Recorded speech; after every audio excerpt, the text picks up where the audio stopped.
Forget everything you know about Naruto. Toss that believe it bullshit out the window. Picture this. The dead last idiot ninja now sweats explosives, and his entire personality is, "Fuck you, I'm number one." Sasuke's getting his emo ass blown to the shadow realm, and I'm not even sorry.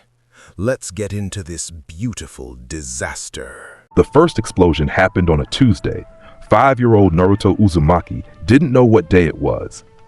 He didn't know much of anything, except that 3 older kids had cornered him behind the ramen stand again. And the biggest one, some merchant's son with a fat face and fatter fists, had just shoved him into the dirt for the 4th time that week. "Stay down, freak," the kid said. "Nobody wants you here." Naruto's palms hit the ground. Something wet and hot slicked across his skin. He thought it was blood. It wasn't. He got up. He always got up. "I said stay down." The fat kid swung. Naruto swung back. His fist connected with the kid's chest, and the world turned white. The explosion ripped outward from Naruto's knuckles like a cannon blast. A shockwave of heat and light and raw concussive force launched the bully off his feet and sent him pinwheeling through the air. He crashed through a wooden cart 30 feet away. The other 2 kids were blown sideways into a wall. Windows shattered up and down the street. Car-sized chunks of earth cratered where Naruto stood. Then silence. Naruto stood in the middle of it, 5 years old, hands shaking, smoke curling from his palms. His right hand was burned raw and screaming with pain, but he barely felt it. He was staring at the destruction, the splintered cart, the cracked wall, the unconscious bully who'd been thrown like a rag doll. "What?" Naruto whispered, looking at his hands. His palms were slick with something. A thin, oily substance that smelled sharp and chemical, almost sweet. People were screaming. Civilians poured out of shops and homes, staring at the blast zone, staring at him. He saw their faces cycle through the same expression they always wore when they looked at him, but amplified. Not just cold disgust, real, primal fear. "Monster!" someone shrieked. He finally snapped. "The demon is." "Get away from him! Get the children away!" Anbu appeared on the rooftops within seconds. 4 of them, masked and blade drawn, surrounding the 5-year-old boy standing in a smoking crater with tears running down his face. "Don't move," one ordered. Naruto didn't move. He couldn't. His hands hurt so bad and he didn't understand what had happened. Everyone was looking at him like he was. "Stand down." The voice was old and carried the weight of a mountain. The Anbu froze. The crowd parted. Hiruzen Sarutobi, the 3rd Hokage, walked through the wreckage with his pipe in hand and his robes trailing behind him, and he looked at Naruto Uzumaki with an expression the boy had never seen directed at him before. Not fear, not disgust, not pity, fascination. Hiruzen knelt in front of him. He gently took Naruto's hands and turned them over, examining the burned skin, the residue, the faint crackle of residual energy still dancing across his fingertips. "Does it hurt?" Hiruzen asked. Naruto nodded. Tears streamed. "Good," the old man said, and he almost smiled. "That means you're still learning." He picked the boy up, cradled him against his chest, and carried him away from the crowd, away from the wreckage, away from the fear. Naruto buried his face in the Hokage's robes and cried, and his palms left small scorch marks on the white fabric. Hiruzen didn't flinch. That night in the Hokage's office, Hiruzen called in every medical nin and chakra specialist he trusted. They ran tests on the boy for 3 hours. Blood samples, chakra network analysis, elemental affinity readings. The results came back unprecedented. "It's not a Kekkei Genkai," the lead medic reported, looking pale. "Not in any traditional sense. There's no genetic marker for this, no clan lineage, no elemental combination we can identify. His body is producing a unique chakra compound through his sweat glands, concentrated in his palms. The substance is chemically similar to nitroglycerin." Hiruzen's pipe nearly fell from his mouth. Nitroglycerin. His body synthesizes it naturally, mixed with his chakra. He can ignite it at will, consciously or unconsciously, as we saw today. The more he sweats, the more he produces. Physical exertion, emotional stress, heat, all of it increases output. "A mutation," Hiruzen murmured, "an unprecedented one. Lord Hokage, the destructive potential alone." "I know." Hiruzen stared at the sleeping boy on the medical cot, bandaged hands twitching in his dreams. Smoke leaked from between his tiny fingers. I know exactly what this means. He dismissed everyone, sealed the records, sat alone with the sleeping child and smoked his pipe until the sun came up. By morning, he'd made his decision. Naruto Uzumaki would not be feared. He would not be locked away. He would not be turned into a weapon by Root or any other shadow organization. He would be trained. The training nearly killed him. Not figuratively, literally. The first 6 months were the worst period of Naruto's young life, and considering his life up to that point, that was saying something. Hiruzen assigned him a private training ground. Training Ground 44's outer perimeter, far from the village, far from anything that could be accidentally detonated. He brought in a retired demolitions expert from the Anbu Corps, a grizzled woman named Yamori who was missing 2 fingers on her left hand and had burn scars covering 60% of her body. Blow something up was her first instruction. Naruto raised his palm, focused. The sweat came. It always came when he was nervous, and he squeezed. The explosion tore a hole in the ground the size of a dining table. Naruto was hurled backward, rolling through the dirt, screaming. His palm was a mess of blistered, bleeding skin. Again, Yamori said. "It hurts." Again. He did it again, and again, and again. Every day for 6 months, Naruto Uzumaki blew things up and burned his hands raw and screamed and cried and bled and did it again. His palms looked like ground meat. The medics healed him every night, and by morning the new skin would be pink and tender, and Yamori would make him blow it apart all over again. But something was happening. Week by week, the burns got smaller. His control got finer. He learned to direct the blast away from his skin. He learned to channel the detonation through his fingertips instead of his whole palm. He learned that fear made the sweat come faster, so he stopped being afraid. He learned that anger made it come hot and volatile, so he stopped trying to calm down. He leaned into the rage. By month 3, he could fire controlled blasts without injuring himself. By month 4, he could propel himself off the ground with downward-aimed explosions, 3 feet, then 10 feet, then 30. By month 5, he could fly. Naruto Uzumaki, 5 years old, rocketing through the sky above Training Ground 44 on pillars of fire and smoke, laughing like a maniac, hands blazing, leaving a trail of explosions in his wake like a human firework. Yamori watched from below. She wasn't smiling. She never smiled, but she nodded. "The brat's a natural," she told Hiruzen that evening. "He doesn't just use the explosions, he thinks in explosions. Every problem, every obstacle, his brain immediately calculates the fastest way to blow through it. I've never seen spatial awareness like this in a child. He's compensating for recoil vectors mid-flight without even thinking about it. And his reserves? Bottomless. The Uzumaki stamina is real. He can sweat and detonate for hours without exhaustion. Lord Hokage." She hesitated. "This boy could level city blocks by the time he's 12. Hiruzen smiled. "Good. At 6, Naruto demanded new equipment. He'd been burning through gloves, literally, at a rate of 3 pairs a day. His palms were covered in calluses and old burn scars now, toughened by months of abuse, but the fabric couldn't keep up. He needed something that could handle the heat, and more importantly, store the excess sweat for later use. Hiruzen brought in a weaponsmith. 3 prototypes failed. The first melted, the second exploded prematurely. It took out half the workshop. The third just fell apart. The fourth worked. Grenadier bracers, custom forged gauntlets that ran from his wrists to his knuckles, open palm for maximum output, lined with heat-resistant channels that collected and stored his nitroglycerin sweat in sealed compartments. Each bracer had a pull pin mechanism on the side. Pull the pin, and the stored explosive sweat would flood his palm in a single massive dose. The first time Naruto tested them at full capacity, a week's worth of stored sweat released in one blast, the explosion carved a trench 200 feet long and 40 feet deep into the earth. Yamori finally smiled.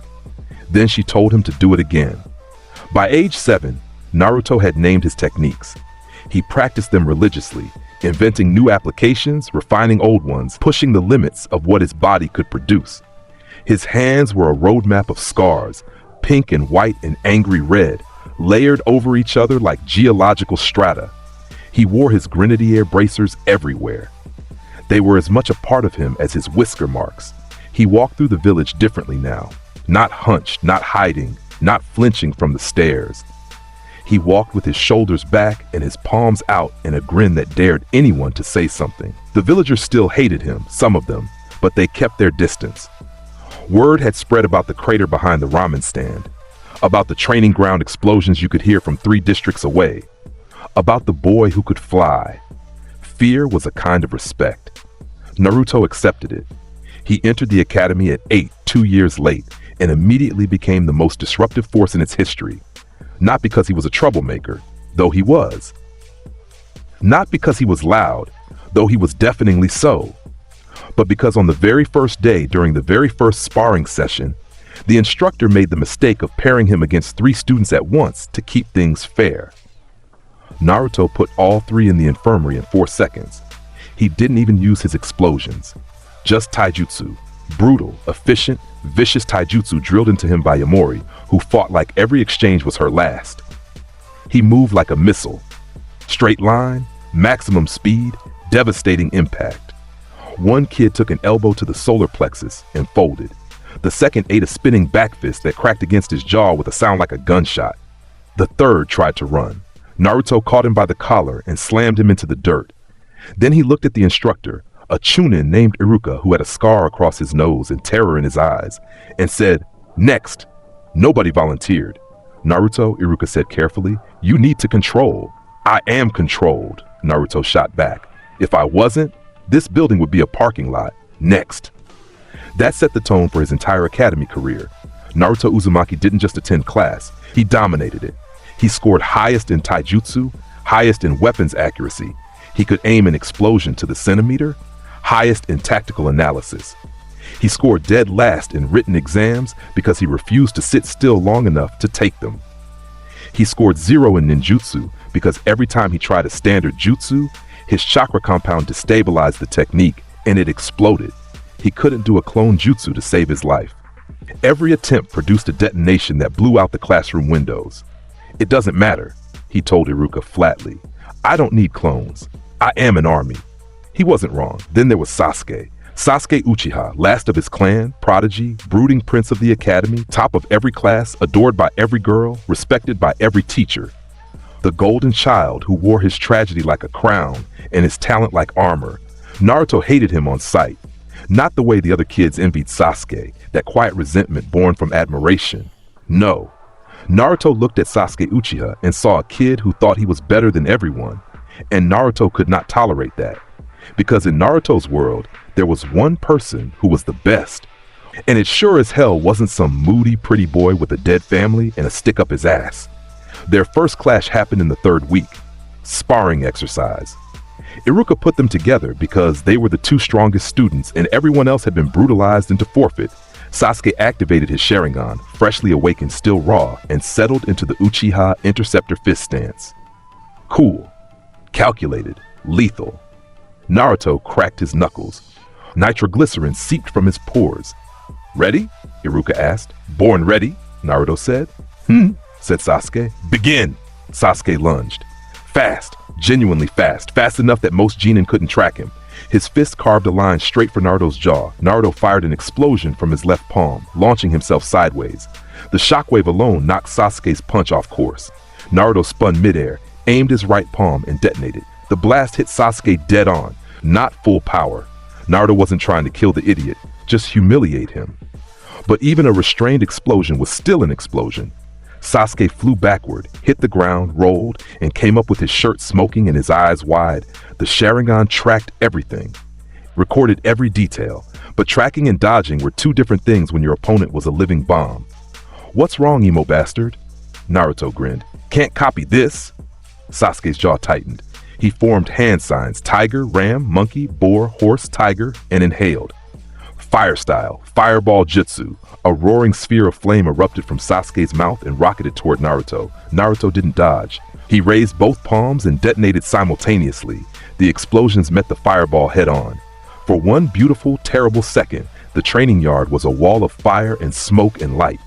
And then the fireball collapsed, ripped apart by concussive force, and the residual shockwave blasted Sasuke off his feet again. Naruto stood in the scorched earth, smoke rising from his bracers, completely untouched. "Fire's cute," he said, "but it doesn't hit back." From that day forward, The rivalry was set in stone. Sasuke Uchiha and Naruto Uzumaki. Fire and explosion. Precision and devastation. Every sparring match between them ended in property damage and required at least one medical nin on standby. Sasuke won some. His Sharingan and Taijutsu were genuinely elite, and he was smart enough to exploit the gaps between Naruto's detonations. Naruto won more, because at the end of the day, if you couldn't survive the blast radius, technique didn't matter. They hated each other, they pushed each other, they made each other stronger. Neither one would ever admit it. And then there was Sakura. Sakura Haruno, pink hair, sharp mind, sharper tongue, hopelessly in love with Sasuke, hopelessly annoyed by Naruto. She was the top academic student in the class and treated Naruto like an overgrown firecracker, loud, dangerous, and ultimately pointless. "You're going to blow yourself up one day," she told him after he accidentally detonated half the academy training ground during a precision exercise. "So what?" he shot back. "I'll blow up everything else first." She called him an idiot. He called her forehead. She threw a book at him. He caught it and it exploded in his hands because his palms were sweating. They were not friends. But Sakura was smart, smarter than anyone gave her credit for, and she noticed things. She noticed that Naruto's reckless safe fighting style actually had precise geometric reasoning behind it. She noticed that his explosions varied in intensity, direction, and dispersal pattern depending on the tactical situation. She noticed that the scars on his hands weren't just battle wounds. They were the record of thousands of hours of practice, trial, error, and pain. She noticed and she filed it away, and she said nothing. Graduation day arrived. Naruto couldn't perform the clone jutsu. His chakra destabilized every attempt. The exam proctors declared him a failure. Iruka protested. The proctors didn't care. Rules were rules. Naruto stood outside the academy that afternoon, grenadier bracers gleaming in the sunlight, watching every other kid walk out with a headband. Sasuke walked past him without a word. Sakura gave him a glance, something that might have been sympathy, before following Sasuke like she always did. Naruto stood there for 10 minutes. He didn't scream, he didn't cry, he didn't blow anything up. He clenched his scarred fists and his palms crackled with volatile energy, and he said to no one in a voice like grinding metal, "I will be Hokage, and no test is going to stop me." That night, Mizuki happened. The traitorous instructor approached Naruto with a secret test. Steal the forbidden scroll, learn a jutsu, pass. Naruto knew it was suspicious. He wasn't an idiot, despite what everyone thought. But he went along with it because the forbidden scroll might contain something useful. And if Mizuki turned out to be a traitor, well, Naruto had been looking for an excuse to go all out on somebody. He stole the scroll, opened it, found the shadow clone jutsu on the first page. Shadow clones, not regular clones, solid copies, physical duplicates that distributed chakra evenly. Naruto read the technique, tried it, his chakra destabilized, but differently.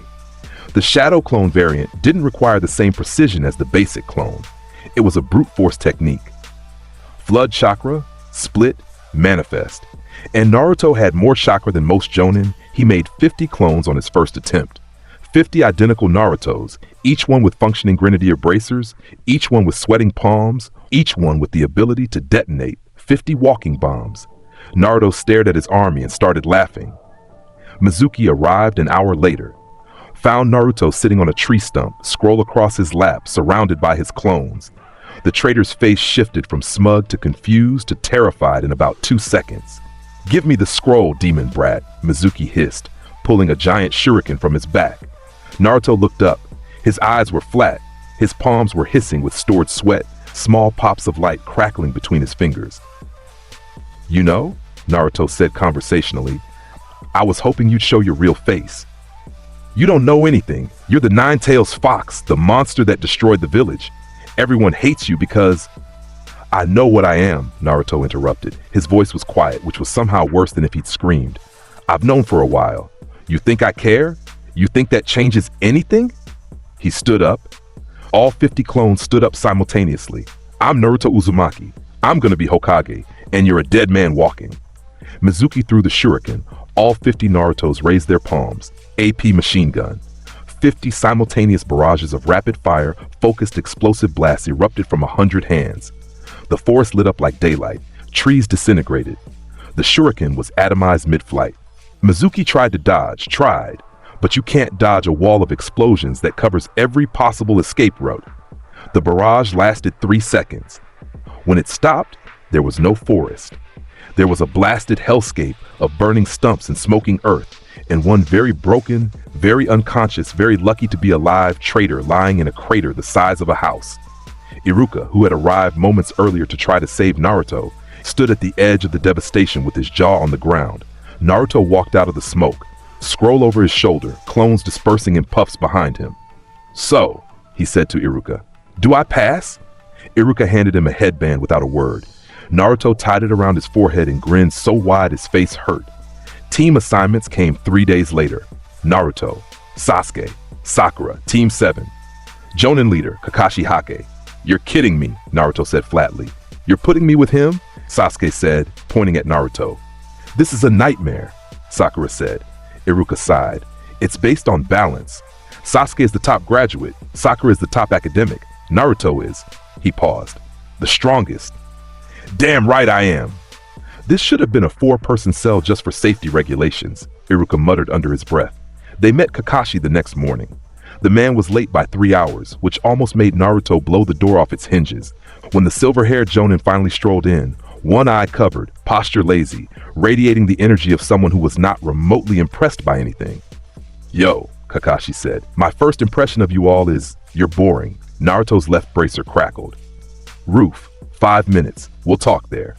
The rooftop introduction was brief. Sakura wanted to impress Sasuke. Sasuke wanted to kill his brother. Naruto wanted to be Hokage. "Hokage, huh?" Kakashi said, eye half-lidded. "That's a big dream for a genin who can't even do a standard clone." The explosion happened before Kakashi finished his sentence. Naruto fired a blast at the spot where Kakashi was sitting. The concrete shattered.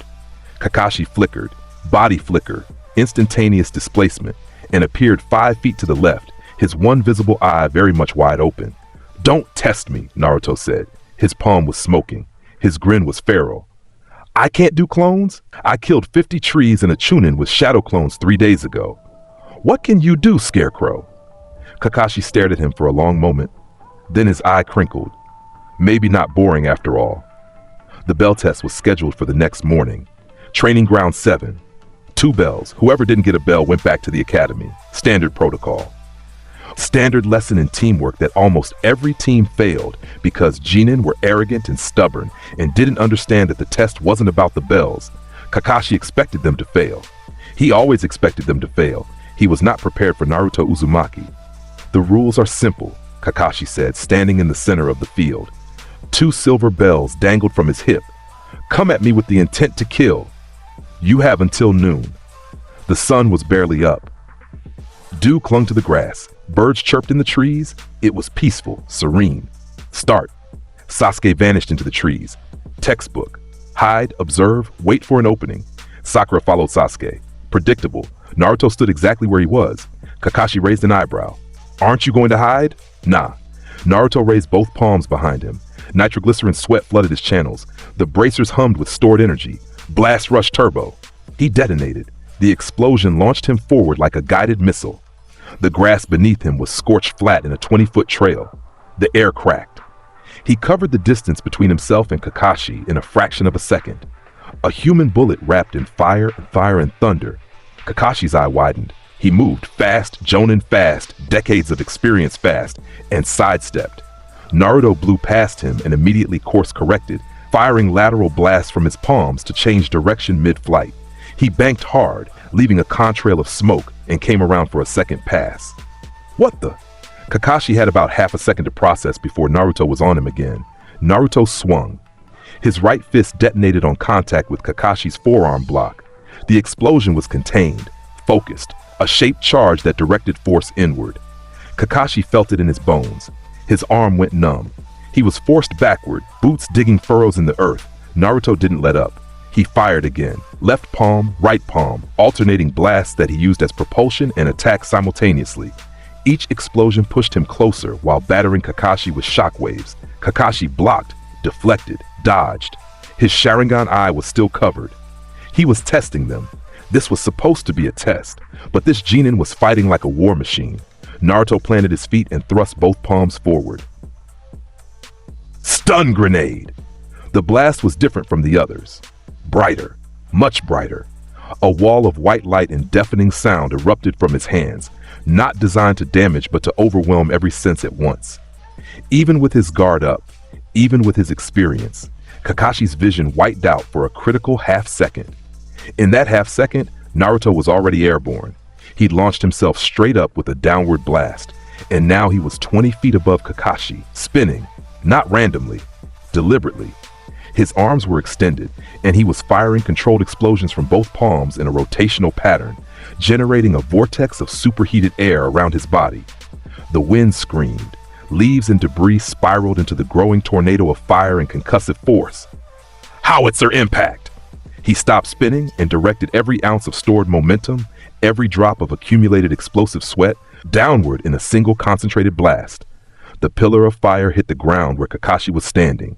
The earth moved. The shockwave flattened trees in a 60-foot radius. A crater appeared, deep, wide, smoking.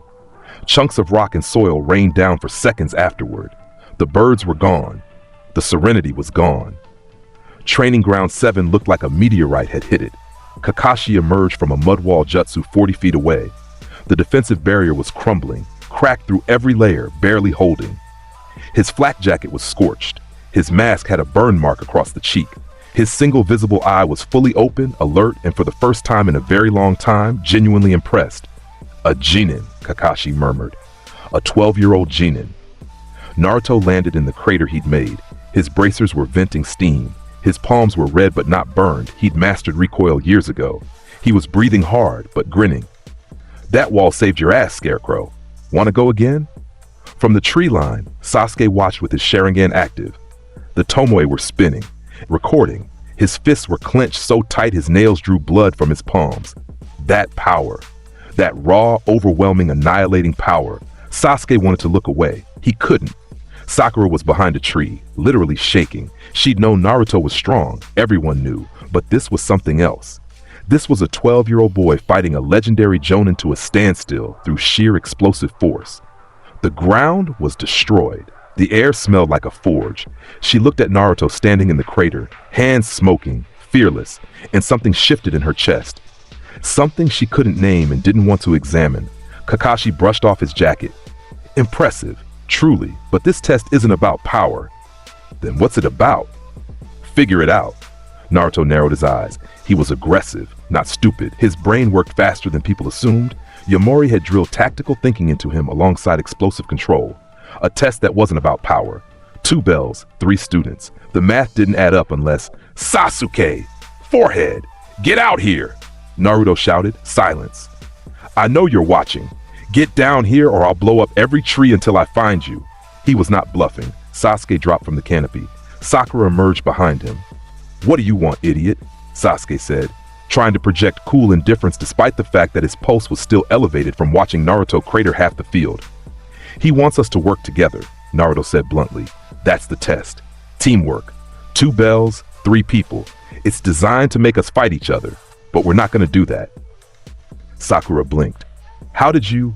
I'm not dumb, Forehead. I just don't care about your stupid written tests. This, he pointed at Kakashi. This I understand. Sasuke's jaw worked. Teamwork. With Naruto. The thought made his Sharingan itch. Fine, Sasuke said. You hit hard. I'll create openings. Sakura, you're our eyes. Call out his movements. Since when do you give orders, emo bastard? Since I'm the one with the Sharingan. I've got explosions. That beats eyes. It doesn't. Boys, Sakura snapped. Can we focus? They focused for about 3 seconds, which was long enough to formulate something resembling a plan. Naruto went first, because Naruto always went first. Blast Rush Turbo, straight at Kakashi, full speed. Kakashi dodged, but this time, Naruto wasn't aiming for a hit. He was aiming for position. He sailed past Kakashi and fired a backward blast, forcing the Jonin to move left, directly into Sasuke's attack. Fire style, Phoenix Flower Jutsu. 6 fireballs spread in a fan pattern, cutting off Kakashi's retreat vectors. Kakashi leaped upward to avoid them, and Naruto was already above him, having circled back with his aerial propulsion. AP shot! Naruto formed a circle with his finger and thumb and fired a concentrated beam of explosive force through it. Tight, Focused, armor-piercing. It lanced through the air like a bullet made of fire. Kakashi twisted. The AP shot grazed his shoulder, burning through the fabric of his flak jacket. He landed and immediately had to dodge again as Sasuke closed in with a kunai, Sharingan blazing. "He's favoring his right side," Sakura called from her vantage point. "His left arm is still numb from Naruto's first hit." Sasuke pressed the left side. Kakashi blocked with his weakened arm, and Naruto came in from the right with a palm strike that crackled with explosive energy. Explosive landmine. His palm made contact with Kakashi's flak jacket. For a split second, nothing happened. Then the stored charge detonated. Point blank. Controlled. Devastating. Kakashi was launched sideways. He hit the ground, rolled, and came up with his hands already in a sign, but Naruto was there, in his face, palms out, grinning. Zero distance. Kakashi substituted. The log he left behind was obliterated, but the bells were gone. Naruto was holding them. He'd snagged them from Kakashi's hip during the explosive landmine contact. The detonation had been a distraction. The real move was his left hand, which had slipped in during the chaos and cut the string. Naruto dangled the bells. Looking for these? Kakashi stared. Flak jacket smoking. Left arm definitely weakened. Mask singed. He stared at his three genin, one grinning like a demon, one smirking like an Uchiha, one trying not to look impressed and failing, and he pulled down his mask just enough to reveal that he was smiling. "You pass." Naruto tossed one bell to Sasuke, one to Sakura, and kept nothing for himself. "I don't need a bell to prove I'm the best," he said. "You already know." Even Sasuke didn't argue. Team 7 was official. And Kakashi went home that night, poured himself a drink, and spent 3 hours thinking about the fact that a 12-year-old had singed his flak jacket, cracked his mud wall, and stolen his bells while fighting with the tactical awareness of a veteran combat specialist. "Minato-sensei," Kakashi muttered to the memorial photo on his shelf, "your son is terrifying." The first weeks of D-rank missions were hell. Not for difficulty, catching cats and pulling weeds was child's play, but for Naruto's sanity. He was a walking arsenal being asked to paint fences. "This is garbage," he told Kakashi after their 8th consecutive D rank. "I can fly, I can blow up buildings, and you want me to weed a garden?" Patience is a virtue. Patience is for people who can't blow things up. Kakashi eye smiled. "Maybe, but how about a C rank?" The mission to the Land of Waves started simple. Escort Tazuna, a bridge builder, back to his country. Protect him from bandits, easy. Then the demon brothers attacked. 2 Chunin-level missing nin, hidden in a puddle, burst out with chain-link gauntlets and went straight for Kakashi. Poison claws. Coordinated assault. They'd have torn an ordinary Genin team apart. They got Naruto's team. The brothers lunged. Chains wrapped around Kakashi, who allowed himself to be killed to observe his team's response. Naruto's response was immediate. AP shot autocannon. He formed the finger circle and fired. Not once, not twice. A rapid-fire stream of armor-piercing explosive bolts, each one slamming into the chain links between the brothers. The first shot cracked the metal. The second shattered it. The third, fourth, and fifth punched through their gauntlets and sent both brothers spiraling in opposite directions, trailing smoke and sparks. Sasuke finished one with a kick to the temple. Naruto finished the other by grabbing him mid-stumble and slamming his explosive palm into the man's chest. Explosive landmine. The detonation launched the missing nin 50 feet into a tree. He didn't get up. Total engagement time, 6 seconds. Kakashi revealed himself, unharmed. He looked at the 2 unconscious enemy ninja, then at Naruto, who was cracking his neck like he'd been mildly inconvenienced. "You didn't hesitate," Kakashi noted. "Hesitation's for losers." They continued to wave. Tazuna confessed the truth. Gato, the shipping magnate, was trying to kill him. The mission was actually A rank. Dangerous, potentially lethal. Kakashi offered to turn back. He looked at his team. Naruto was already walking forward. "Let's go blow up some bad guys," Naruto said. Sasuke followed without a word. Sakura took a breath and followed too. Kakashi sighed. "This team is going to give me gray hair." The mist rolled in on their second day in Wave Country. It came from nowhere, thick, white, impenetrable, swallowing the world like a living thing. Visibility dropped to 0 in seconds. "Get around Tazuna," Kakashi barked. Killing intent flooded the air, massive, oppressive, the kind of pressure that made Genin freeze and Chunin sweat. A voice echoed from everywhere and nowhere. Kakashi of the Sharingan, the copy ninja I'm honored. Zabuza Momochi materialized from the mist like a ghost, 7 feet tall, massive Zanbato, the executioner's blade, resting on his shoulder, bare chest wrapped in bandages, eyes like a predator's. Hand over the bridge builder, Zabuza said, and I'll make it quick. Kakashi uncovered his Sharingan. Protect Tazuna. Don't interfere. Naruto's palms were already sweating, not from fear, from excitement. Yeah, screw that, Naruto said. Zabuza's eyes flicked to the blonde kid.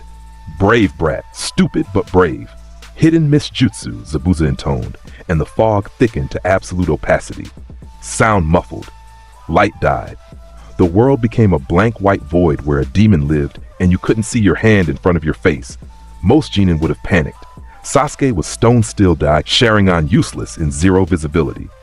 Sakura was pressed against Tazuna, kunai out, trembling but holding. Kakashi was scanning with his senses, trying to pinpoint the chakra signature through the interference. Naruto was annoyed.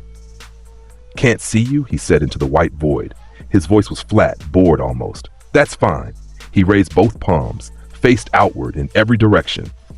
I'll just blow up the mist. He detonated, not a targeted blast. An omnidirectional explosion. A dome of force and fire expanding outward from his body in every direction simultaneously.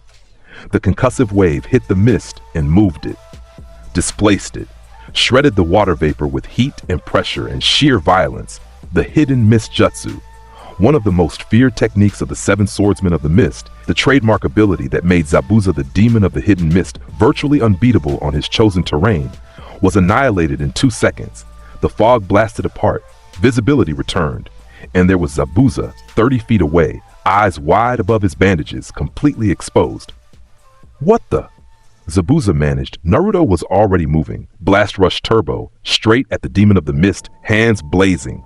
Zabuza swung the executioner's blade, a horizontal slash that could bisect a horse. Naruto fired a downward blast and launched himself over the blade, sailing above Zabuza's head, and from directly above, he aimed both palms down. AP shot, auto cannon. A rain of concentrated explosive bolts hammered down at Zabuza. The swordsman moved fast, incredibly fast, Jonin elite fast, deflecting some with his blade, dodging others, but the sheer volume was overwhelming. 2 shots hit his shoulder. 1 grazed his leg. Each impact was a miniature explosion that tore flesh and scorched muscle. Zabuza snarled and formed signs. Water style, water dragon jutsu. A massive serpent of water erupted from the lake beside them, 40 feet long, roaring, jaws wide. It rocketed toward Naruto with crushing force. Naruto didn't flinch. He formed the finger circle with both hands and fired. AP shot! The armor-piercing bolt lanced through the water dragon's head. The jutsu destabilized. Water sprayed in every direction as the dragon collapsed, torn apart from within. Naruto flew through the falling water, bracers venting steam from the heat differential, and closed the distance. Zabuza brought his blade up. Naruto grabbed the flat of the blade with his left hand, nitroglycerin flooding his palm on contact. You're good, Naruto said, face to face with the demon of the mist, his hand sizzling against the legendary sword. But you're not good enough. Explosive landmine. The detonation blew the executioner's blade out of Zabuza's grip. The massive sword pinwheeled away, embedding itself in a tree 50 yards distant. Zabuza's hands were burned. His bandages were on fire. He staggered back, and for the first time, there was something other than confidence in his eyes. Kakashi arrived. But honestly, he almost didn't need to. Zabuza retreated. Not because of Kakashi, because of the 12-year-old who dismantled his signature jutsu, pierced his water dragon, and disarmed him with a touch. He vanished into what remained of the mist, and they heard his voice one final time. That brat! What is he? The walk to Tazuna's house was quiet. Sasuke hadn't said a word since the fight. His Sharingan had recorded everything, every blast, every maneuver, every impossibility. The gulf between himself and Naruto had never felt wider, and it burned worse than any fire jutsu. Sakura was looking at Naruto differently, not like he was an annoyance, not like he was a firecracker, like he was a force of nature wearing a boy's skin. Even Kakashi was subdued. He'd been ready to fight Zabuza himself, had planned for it, prepared for it, and his student had done most of the work. A genin. Against an A-rank missing nin, Naruto walked ahead of everyone. Bracers cooling, scars on full display. That was a warm-up, he said to no one in particular. He'll be back, and next time I won't let him run. Zabuza came back. 1 week later, on the unfinished bridge, with the mist rolling in again and an army of Gato's mercenaries at his back. And he brought Haku. The masked Hunter 9 appeared in a swirl of mirrors, ice mirrors, manifested from thin air, surrounding Sasuke and Naruto in a dome of reflective crystal. Haku's bloodline limit, ice release. The ability to create and manipulate ice at will, using mirrors as portals to move at speeds that bordered on teleportation. Sasuke was trapped first. Senbon needles rained from every mirror, impossible to dodge, impossible to track, even with the Sharingan. Haku moved between reflections like a ghost, appearing and vanishing in the space between heartbeats. Naruto charged in, because of course he did. Get in the dome, they said. Help your teammate, they said. Naruto muttered as Senbon bounced off his bracers. The needles stung, but couldn't penetrate the reinforced metal. His exposed skin wasn't so lucky. Thin lines of blood appeared on his arms, his cheeks, his neck. Haku appeared in a mirror directly in front of him. The mask was porcelain white, slitted eyes serene. You should surrender, Haku said calmly. I do not wish to kill you. Funny. I do wish to blow you up. Haku vanished. Senbon from the left. Naruto blasted left, destroyed 2 mirrors with the concussion. Haku reformed them instantly. Ice? Naruto said, looking at the dome of frozen crystal surrounding him. His lips peeled back in a grin that had nothing kind in it. Ice? He slammed his palms together. Nitroglycerin flooded both hands. His grenadier bracers began to glow from the stored heat. What melts ice, genius? He pressed his palms against the nearest mirror. The nitroglycerin seeped into the contact point, soaking into the crystal surface, filling every microscopic crack, every fault line. Explosive landmine. The detonation didn't just crack the mirror, it sent a chain reaction through the crystalline structure. Superheated explosive force coursed through the ice like lightning through water. One mirror shattered, then the one connected to it, then the next. Haku's dome collapsed. Not gradually, catastrophically. Mirror after mirror detonated in sequence, each one's destruction feeding energy to the next, until the entire prison was a cascade of shattering ice and blooming fire. Haku was ejected. Thrown into the open air, maskless now, the porcelain face shattered somewhere in the collapse, revealing a young, androgynous face with wide, terrified eyes. Naruto was airborne before Haku landed. Blast Rush Turbo. He caught the ice user mid-fall, grabbed the front of their clothes, and held them at arm's length. You're fast, Naruto said, palm crackling against Haku's chest. One twitch and the detonation would turn Haku's ribcage into shrapnel. But you can't outrun a nuke. Haku stared into Naruto's eyes. There was no mercy there, no hesitation, no pity, just volcanic determination and the absolute certainty that this boy, this 12-year-old boy, would detonate his hand without a second thought if he needed to. Do it, Haku whispered. I've failed Zabuza-sama. I have no purpose left. Naruto's grip tightened. His palm was hot enough to blister skin. He looked at Haku, at the tears, at the resignation, at the brokenness, and something flickered across his face. Not softness. Naruto didn't do soft, but recognition. He knew what it was like to have nothing, to be nothing, to define yourself entirely through your purpose. Your purpose is garbage, Naruto said. Living as someone's weapon? That's not purpose. That's a cage. He threw Haku to the ground. No detonation, no mercy either. The throw was hard enough to crack the bridge stones, but Haku was alive. Find a better reason to exist, Naruto said. Or next time, I won't stop. On the other side of the bridge, Kakashi had engaged Zabuza, but the fight ended differently than anyone expected. Gato arrived with his mercenary army, betrayed Zabuza, and monologued about how expendable ninja were. Zabuza died fighting through 50 mercenaries with a kunai in his teeth. It was stupid, suicidal, and weirdly noble. Naruto watched from the end of the bridge. Haku collapsed beside him and felt something he rarely felt. Respect for the dead. Then Gato's remaining mercs turned toward the bridge builder. Naruto cracked his Sasuke.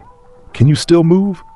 Sasuke, bleeding from dozens of Senbon wounds, but standing through sheer Uchiha stubbornness, nodded. Sakura, get Tazuna behind something solid. On it. Naruto faced the army. 50 men, armed, angry, and about to regret every decision that led them to this bridge. He pulled the pins on both grenadier bracers. A week's worth of stored nitroglycerin sweat flooded his palms. His hands glowed orange-white. The air shimmered with heat. Cluster. He slammed his palms down. The first explosion blew a hole in the bridge and launched 15 men into the water. He palmed the ground again. Second explosion, larger, sending another group flying. Again, again, again. 5 consecutive building-sized detonations, each one bigger than the last, each one carving a new crater in the bridge's surface. By the time the smoke cleared, there was no army. Just broken men, scattered equipment, and a bridge that was going to need some serious repairs. Tazuna looked at the destruction, looked at Naruto, looked at the destruction again. "I'm adding a Naruto clause to my insurance," he said weakly.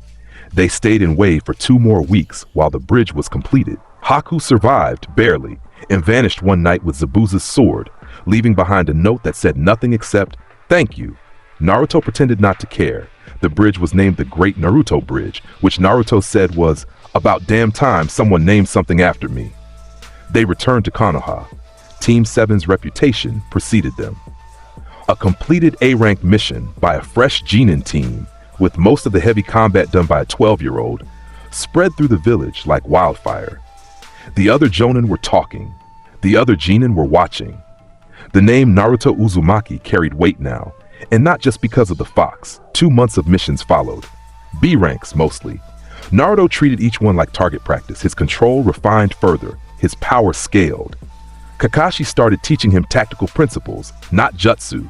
Naruto's chakra destabilized everything except shadow clones and his explosions, but strategy, angles of attack, threat assessment, how to maximize destruction while minimizing collateral damage. Naruto absorbed it like a sponge, though he'd never admit it. Then the Chunin exams arrived. The first stage was a written test. Intelligence gathering disguised as an exam. Naruto couldn't cheat. His explosions were not subtle. So he just sat there for 45 minutes, answered nothing, and waited for the final question. Ibiki Morino gave his speech about quitting, about risk, about the courage to face the unknown. Half the room left. Naruto slammed his fist on the desk. The desk cracked. "I don't care about your question," Naruto announced to the entire room. "I don't care about failing. I don't care about risk. I'm going to be Hokage, and no test, no examiner, and no amount of scaremongering is going to make me flinch." His palms crackled. Small pops of light. The Genin around him leaned away. "So give me your question, or I'll give you one. What happens when you put an explosive in a sealed room?" Ibiki stared at him. Then he smiled, a rare, genuine smile from the head of torture and interrogation. "You pass." The Forest of Death was next. 3 days. Survival. Scroll collection. Most teams crawled through it, fought desperate battles for resources, barely survived. Naruto's team entered the forest, and Naruto immediately launched himself above the tree line using Blast Rush Turbo. "What are you doing?" Sakura screamed from below. "Scouting!" Naruto yelled from 200 feet up. He could see the entire forest from altitude. Every team, every clearing, every ambush point. He spotted 4 teams within the first minute, marked their positions mentally, and dropped back down. Team from Rain, northwest, half a kilometer. They've got the scroll we need. Emo, you're with me. Forehead, guard our scroll. Don't call me? Move. They intercepted the Rain team in 4 minutes. The fight lasted 9 seconds. Naruto opened with a stun grenade from above, blinding flash, deafening bang, and while all 3 Rain Genin stumbled blind and deaf, Sasuke swept through and collected their scroll with precision. They reached the tower in 4 hours. A new record. But the Forest of Death wasn't done with them. He came on the second day while they waited in the tower's outer perimeter because Naruto was restless and wanted fresh air. The ground shook first, then the killing intent, not like Zabuza's. Zabuza's had been a blade, sharp and focused. This was a tsunami. This was the weight of the entire ocean pressing down on your chest and squeezing the air from your lungs and making your legs turn to water and your brain scream, "Run, run, run!" A figure emerged from the trees. Tall, pale, long black hair, eyes like a snake's, gold and slitted and ancient with malice. A smile that promised pain as entertainment, Orochimaru of the Sannin. Well, the snake Sannin purred. The last Uchiha, the prodigy of the leaf, I've come to offer you a gift, Sasuke-kun. Sasuke was frozen, not from fear, from recognition. The killing intent was paralyzing, but worse than that was the sheer presence of this creature. This was a ninja who had fought the first Hokage's techniques, who had experimented on hundreds, who had abandoned the village decades ago and left a trail of bodies that stretched across 3 countries. Sakura couldn't move, couldn't breathe. The killing intent had locked her muscles and she was drowning in it. Naruto's palms were sweating profusely, not from fear. "A Sannin," Naruto said, and his voice cut through the killing intent like a blade through silk. "An actual Sannin here in the forest, showing up to mess with my team." Orochimaru's serpentine gaze shifted to Naruto. His smile widened. "Ah, the Uzumaki boy. The one who makes explosions. How? Quaint. Quaint?" Naruto's grin was a razor. "Let me show you quaint." Orochimaru bit his thumb and slammed his palm on the ground. The summoning seal erupted. The ground split. And from the smoke, rising like a nightmare-given scales, was Manda, the boss summon of the snake contract.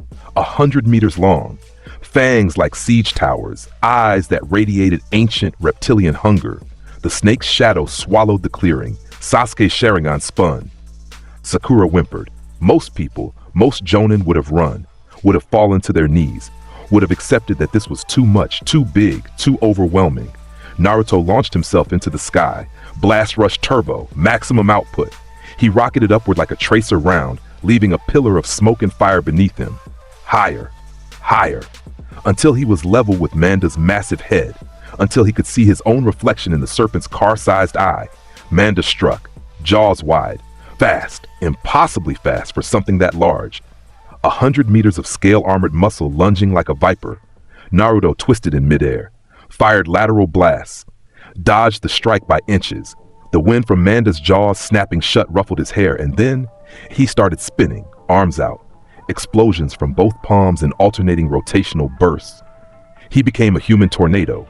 A vortex of superheated wind formed around his body, growing larger with every rotation, pulling leaves and branches and debris into its spiraling maw. Howitzer impact. He dove, all the rotational energy, all the stored heat, all the accumulated momentum. Focused into a single point, his fist, he hit Manda's skull. The explosion was visible from outside the forest of death. A dome of fire and force mushroomed above the tree line, momentarily turning night into day. The sound reached Konoha proper, a deep, rolling boom that rattled windows and made civilians look up. Manda's head slammed into the earth. The impact created a crater 40 meters wide. The snake's eyes rolled back. Its massive body went limp, not dead, but unconscious. A boss summon, a creature that had fought Kaji-level opponents, knocked out cold by a single attack from a 12-year-old genin. Naruto stood on the snake's head. Crater beneath him, fists smoking, bracers venting. He was breathing hard, dripping sweat, which was immediately dangerous because the nitroglycerin was pooling on Manda's scales and starting to sizzle. He looked down at Orochimaru. Orochimaru looked up at him. For 3 full seconds, the snake Sannin was silent. His gold eyes analyzed, calculated, reassessed. He had come here for Sasuke, for the Sharingan, for the Uchiha bloodline, for a vessel worthy of his immortality jutsu. But this boy, remarkable, Orochimaru whispered. Such destructive potential in such a small package. You're not like other genin, are you, Naruto-kun? I'm not like anyone, Naruto snarled from atop the unconscious summon. Now get out of this forest before I use your snake as a landing pad for round 2. Orochimaru's tongue, long, grotesque serpentine, traced his lips. He looked at Sasuke, looked at Naruto, weighed his options.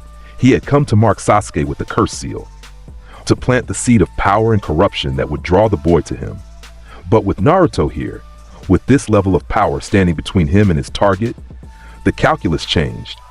Sasuke didn't need the curse seal. Not really. What Sasuke needed was motivation. And Naruto Uzumaki, the living bomb, the walking apocalypse, the genin who just knocked out a boss summon, was all the motivation Sasuke would ever need. Jealousy, inferiority, rage. The Uchiha curse would do Orochimaru's work for him. Very well, Orochimaru said, and his body began to melt into the ground, sinking like water through sand. We'll meet again, Naruto-kun. I look forward to seeing how brightly you burn. He was gone. Naruto dropped from Manda's head as the summon dematerialized. He landed in the crater, and his legs buckled, just for a second before he caught himself. The howitzer impact had taken a lot out of him. His bracers were nearly empty. His palms were raw, but he was standing. Sasuke stared at him. The Sharingan had recorded everything. Every explosion, every maneuver, the spinning technique that created the vortex, the devastating impact that felled a titan, all of it was burned into Sasuke's memory with crystal clarity, and it would replay behind his eyes every time he closed them for months. I need more power, something whispered in the back of Sasuke's mind. The thought felt like a snake curling around his spine. "You okay, Emo?" Naruto asked, wiping blood from a cut on his cheek. "Fine," Sasuke said, his voice was hollow. "Forehead?" Sakura unfroze. She took a shaky breath, then another. Yes, I'm fine. That was Naruto. That was a Sannin. I just did what I always do," Naruto said. He rolled his shoulders. His bracers clicked and hissed as they cooled. "I blew up the problem." They made it to the tower. They passed the second stage, and the preliminary round of the Chunin exams was announced immediately. The prelim matches were held in a concrete arena beneath the tower. All the qualifying teams, random matchups, fight until knockout, forfeit, or death. Naruto's name came up third. Naruto Uzumaki versus Kiba Inuzuka. Kiba jumped down to the arena floor with Akamaru on his head, grinning like he'd won the lottery. "Finally, I've been waiting for this. You think you're so tough with your little fireworks show? Akamaru and I are gonna wipe the floor with you." Naruto walked down the stairs, slowly, deliberately. His bracers gleamed under the arena lights. His scarred hands flexed at his sides. "Hey, Mutt," Naruto said. "You know what happens to dogs that bark too much?" "What?" Naruto raised his palm. Nitroglycerin glistened. Stun grenade. The flash was instantaneous, a supernova of white light and sound that filled the entire arena, reflecting off the concrete walls and amplifying. Every spectator flinched. Kiba, with his enhanced Inuzuka senses, his canine hearing, his predator's nose tuned to 1 billion scent molecules, took the full brunt. The light blinded him. The sound shattered his equilibrium. The concussive wave and the chemical stench of nitroglycerin overwhelmed his nose so completely that his olfactory system essentially shut down in self-defense. Kiba screamed, hands over his ears, eyes squeezed shut. Akamaru yelped and fell off his head, rolling in circles. Naruto walked forward, grabbed Kiba by the jacket, lifted him off the ground. "Stay down," Naruto said. He dropped him. Kiba collapsed, twitching, senses scrambled. The proctor called the match in 12 seconds. The spectator gallery was dead silent. Then the murmuring started. Not just murmuring, buzzing. Every jonin, every chunin, every genin who had just watched a fight end before it began was processing the same thought. That wasn't a battle. That was an execution. One move, one technique. Total neutralization of an opponent's greatest strengths. In the gallery, Might Guy leaned forward. "Kakashi, that student of yours." "I know," Kakashi said. "He's not a genin, not really. That level of combat application, the tactical targeting of Kiba's senses. I know." Kurenai Yuhi, Kiba's sensei, stared at her student being carried away on a stretcher and said nothing. Her red eyes were wide. The other matches happened. Sasuke beat his opponent with efficient Uchiha precision. Sakura lost hers. She wasn't a combat specialist, not yet, and she knew it. The other fights were standard genin-level affairs that Naruto watched with his chin on his fist, bored. One match caught his attention. Hinata Hyuga versus Neji Hyuga, the branch member versus the main house heiress. Neji brutalized her, cruelly, with a philosophical diatribe about fate and destiny, and the impossibility of changing what you were born into. Naruto watched Hinata cough blood and refused to stay down, and something in his chest caught fire. Not for Hinata specifically, though her stubbornness was genuinely impressive. No, it was Neji's garbage philosophy that made Naruto's palms crackle. Fate, destiny. Born into your role, can't change, can't grow, can't overcome. Naruto had been born a Jinchuriki, an orphan, a pariah. He'd been born with nothing. No clan, no parents, no legacy, no friends. And he'd clawed his way to power through burned hands and screaming muscles and years of detonating himself against the walls of his own limitations until they broke. Destiny? Destiny? The brackets for the final tournament were announced. And fate, or whatever you wanted to call it, put Naruto Uzumaki against Neji Hyuga. 1 month of preparation. Naruto trained like a man possessed. He didn't need new techniques. His arsenal was already devastating. What he needed was refinement, efficiency, the ability to push his output to absolute maximum without burning himself out. Kakashi helped. Surprisingly, he showed Naruto how to manage stamina, how to pace explosive output, how to layer attacks for maximum psychological impact. Kakashi was a strategist above all else, and having a student who was essentially a human weapons platform was a tactician's dream. Your biggest advantage isn't power, Kakashi told him during training. It's that nobody has ever fought anything like you. There's no playbook, no counter strategy. You're unprecedented. Damn right. But Neji's rotation, the chitin, is designed to deflect any external force, projectiles, jutsu, physical attacks. It's a spinning dome of chakra that repels everything. Everything? Everything anyone's ever thrown at it. Naruto's grin could have scared a demon. Good, I love being the exception. The finals arrived. Konoha Stadium was packed. Civilians, ninja, foreign dignitaries, the Hokage himself. The air thrummed with anticipation. 8 matches, 8 fighters, and the entire village was talking about one name. Naruto Uzumaki versus Neji Hyuga was the first bout. Neji was already in the arena when Naruto descended the stairs. The Hyuga prodigy stood with his arms crossed, Byakugan inactive, radiating cold superiority. His pale eyes tracked Naruto with contempt. "You should forfeit," Neji said. "Fate has already decided this match." Naruto reached the arena floor. His bracers hummed. His scarred hands flexed. 60,000 people were watching. The Hokage was watching. Kakashi was watching. Sasuke was watching. Hinata, bandaged and battered, was watching from the medical wing on a screen. Naruto looked at Neji Hyuga, and he didn't smile. "Not this time." "You beat up Hinata," Naruto said. "You told her she couldn't change, that she was stuck, that destiny decided everything." "Because it's true." "No, it's cowardly. It's the excuse of someone too weak to fight for something better." Neji's Byakugan activated. Veins bulged around his eyes. "You know nothing about I know you're afraid. I know you lost someone, and instead of getting stronger, you got bitter. I know you hide behind destiny because admitting you can change means admitting you chose not to." The arena was silent. Even the wind had stopped. "And I know," Naruto said, raising both palms, nitroglycerin shimmering in the sunlight, "that I'm about to blow your so-called destiny to pieces." "Begin!" the proctor shouted. Neji attacked first. Gentle fist, 8 trigrams, rapid-fire chakra strikes aimed at Naruto's tenketsu points. Close the chakra network, shut down the explosions, end the fight before it started. It was the smart play, the logical play. Naruto had expected it. He fired both palms downward. The explosion launched him straight up, out of Neji's range, out of gentle fist distance, into the open sky where taijutsu couldn't reach. Neji looked up. The sun was behind Naruto, silhouetting him in gold and smoke, and for a moment, the Jinchuriki looked less like a boy and more like a god of destruction descending from heaven. Naruto aimed his right hand, formed the finger circle.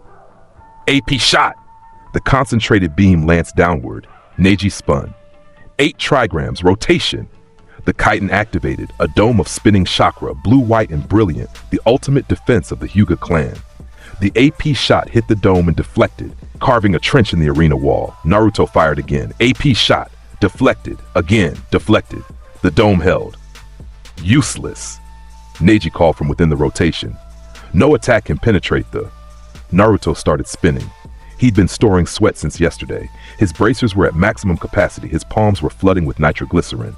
And now, 200 feet above the arena, he began to rotate, arms out, explosions alternating, building speed, building heat, building a vortex that pulled the air itself into his orbit. The crowd felt it first. A change in pressure. A warmth. Then they saw it, the tornado forming around Naruto's body, tightening, compressing, glowing orange and white with stored explosive energy. The sky above the stadium darkened as air rushed inward. Papers tore from spectators' hands. Hats flew. Children grabbed their parents. The Kage box rattled. Hiruzen gripped his armrest. Kakashi stood. His Sharingan was uncovered, recording. "He's compressing it," he said, and his voice held something it rarely held. Awe. "He's building the vortex and compressing all of it into a single strike. That's not just the howitzer impact, that's maximum output," Naruto said. He pulled both bracer pins simultaneously. A month's worth of stored nitroglycerin sweat, every drop he'd collected, every training session, every night of controlled accumulation, flooded his palms in a single overwhelming deluge, and he dove. Howitzer impact, maximum output! He stopped spinning. Every ounce of rotational energy, every degree of heat, every molecule of explosive compound was channeled into a single downward strike. His body became a meteor, wreathed in fire, trailing thunder, screaming toward the earth at a speed that cracked the air. Neiji's rotation was still active. The dome of spinning chakra, the ultimate defense, the invincible barrier, the technique that had never been broken, stood between Naruto and the ground. Impact. The collision was seismic. Sound ceased to function in the normal sense. Instead, there was a pressure wave that hit every person in the stadium like a physical blow. The ground of the arena didn't crack. It dropped. A circular section 30 meters wide simply caved in, sinking 3 meters into the earth as the force overwhelmed the structural integrity of the stone itself. The chitin held for exactly 1.3 seconds. Then it shattered. Neiji's rotation was overwhelmed, not deflected, not circumvented, but outright broken by force so extreme that the spinning chakra couldn't redirect it. The dome flickered, splintered, and collapsed like glass, and the residual explosion blew through and hit Neji with force of a natural disaster. He was launched. Not thrown, launched. His body left a trench in the sunken arena floor, hit the far wall, cracked it, and fell. He didn't get up. He didn't move. Medical men were running before the dust settled. Naruto stood in the center of the crater. The arena floor around him was gone, just a basin of pulverized stone and scorched earth. His bracers were empty, venting steam. His hands were bleeding. The recoil had been enormous even for him, and blood dripped from split skin on both palms. But he was standing. 60,000 people were on their feet, not cheering, not yet, just standing. In shock, in awe, in the absolute brain-breaking realization that a 12-year-old genin had just broken the Hyuga clan's legendary rotation with a single attack and cratered an arena designed to withstand Jonin-level combat. Naruto raised one bloody hand, pointed at the unconscious Neji. "I decide my destiny," he said. His voice carried in the stunned silence. With a bang! The stadium erupted. The cheering was deafening. A wall of sound that made the previous explosion seem quiet by comparison. Civilians who had feared Naruto his entire life were on their feet, screaming his name. Ninja who had dismissed him were applauding. Children were imitating his pose with their hands out. In the medical wing, Hinata watched on the screen with tears streaming down her face. In the competitor's box, Sasuke gripped the railing until his knuckles went white. His Sharingan was burning. The gap between them wasn't just wide, it was a chasm, and it was growing with every fight, every display, every impossible feat. "I need more power," the voice whispered again, louder this time. In the Kage box, the Kazekage, Orochimaru in disguise, watched with undisguised interest. "An impressive student, Hokage Dono." Hiruzen puffed his pipe. "You have no idea." The invasion happened during the finals. Orochimaru's plot, the Sand Sound Alliance, the betrayal, the assassination attempt on the Hokage. The details don't matter as much as the outcome. Konoha was attacked. The third Hokage sacrificed himself to seal Orochimaru's arms using the Reaper Death Seal, and the village survived. Naruto fought during the invasion. Of course he did. He blasted through sound ninja like they were paper. He flew above the village and rained down AP shot barrages on enemy positions. He found Gaara, the one-tailed Jinchuriki, mid-transformation, a monster of sand and hatred, and he fought him. That fight deserves more than a passing mention, but Naruto ended it the way he ended everything, with overwhelming force and the absolute refusal to lose. Gaara's sand armor met Naruto's explosions, and the explosions won because Naruto Uzumaki could not conceive of a world where they didn't.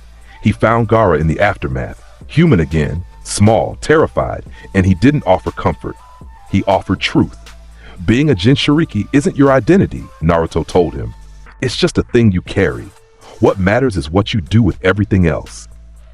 Gaara stared at him with eyes that had known nothing but fear and hatred and solitude, and saw someone who had known all those things too and had chosen to be stronger than them. It was not a gentle moment. Naruto didn't do gentle, but it was honest, and that was enough. The aftermath of the invasion was grief and reconstruction. Hiruzen was dead. The village was damaged. A new Hokage needed to be found. Jiraiya took Naruto to find Tsunade. That's a different story. Naruto met the legendary Sannin, learned she was a drunk gambling addict, called her old lady to her face, and eventually convinced her to come back by being so relentlessly, annoyingly, explosively determined that she couldn't stand the idea of not seeing what he became. Tsunade took the hat. Fifth Hokage. Naruto told her he'd be taking it next. "In your dreams, brat," she said. "In your nightmares," he replied. Weeks passed. Missions resumed. The village healed. And Sasuke Uchiha broke. Not all at once, not in a dramatic moment. It was a slow fracture, hairline cracks spreading through the foundation of a boy who had built his entire identity on being the strongest, the most talented, the one destined for greatness. Itachi came. Sasuke's brother, the one who murdered the Uchiha clan, the specter that haunted every moment of Sasuke's existence, came to Konoha looking for Naruto. Not for Sasuke. For the Jinchuriki. Sasuke confronted him. Used his best attack, Chidori, lightning incarnate, a technique designed for assassination. He ran at his brother with everything he had. Itachi broke his wrist and put him in a genjutsu. 72 hours of psychological torture in the span of a second. Sasuke was hospitalized for weeks. When he woke up, the first thing he heard was that Naruto had fought Itachi's partner, Kisame Hoshigaki, a monster with a chakra-eating sword, and had driven him back. Not won, exactly, but held his ground, forced a retreat. Naruto had fought an S-rank criminal and survived. Sasuke couldn't even touch his brother. The crack became a canyon. The Sound Four came for Sasuke a week later. Orochimaru's elite guard, 4 cursed seal users with the promise of power, real power. The kind that could close the gap. The kind that could let Sasuke stand where Naruto stood and look down. Sasuke left at midnight. Shikamaru assembled the retrieval team by dawn. Naruto volunteered before anyone asked. "I'm bringing him back," Naruto said. Not a request, a declaration, absolute, carved in stone. The retrieval team was split across multiple battles. Choji versus Jirobo, Neji versus Kidomaru, Kiba versus Sakon and Ukon, Shikamaru versus Tayuya. Each match was a life or death struggle, pushing the Konoha Jinin to their absolute limits. Naruto didn't participate in those fights. Naruto went ahead.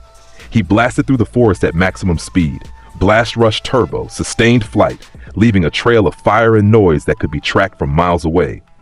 Subtlety was irrelevant. Speed was everything. He caught up to the Sound Four's leader, a bone-using monstrosity named Kimimaro, at the border of the Land of Fire. Kimimaro stood in an open field, white-haired and terminally ill and absolutely lethal, and he looked at Naruto with the serene eyes of a man who had accepted death, but not failure. "I cannot let you pass," Kimimaro said. "Orochimaru-sama's will. Your boss is a snake-faced creep who's about to lose his best recruit." Naruto interrupted. "Move, or I move you." Kimimara's bones erupted. From his shoulders, his spine, his palms, calcified weapons harder than steel, sharper than blades. He lunged. Naruto flew upward, aimed down. AP shot autocannon. Explosive bolts rained. Kimimara's bone armor held. The calcium was incredibly dense, deflecting blasts that would have shredded steel. The Kaguya clan's bloodline was no joke, but armor was only armor. And Naruto didn't fight wars of attrition. He dove, both hands forward. Stored sweat flooding his palms. Kimimaro raised a bone lance, massive, dense enough to anchor a ship. Naruto grabbed it with both hands. Nitroglycerin seeped into the porous calcium structure. Every microscopic gap, every channel, every hollow.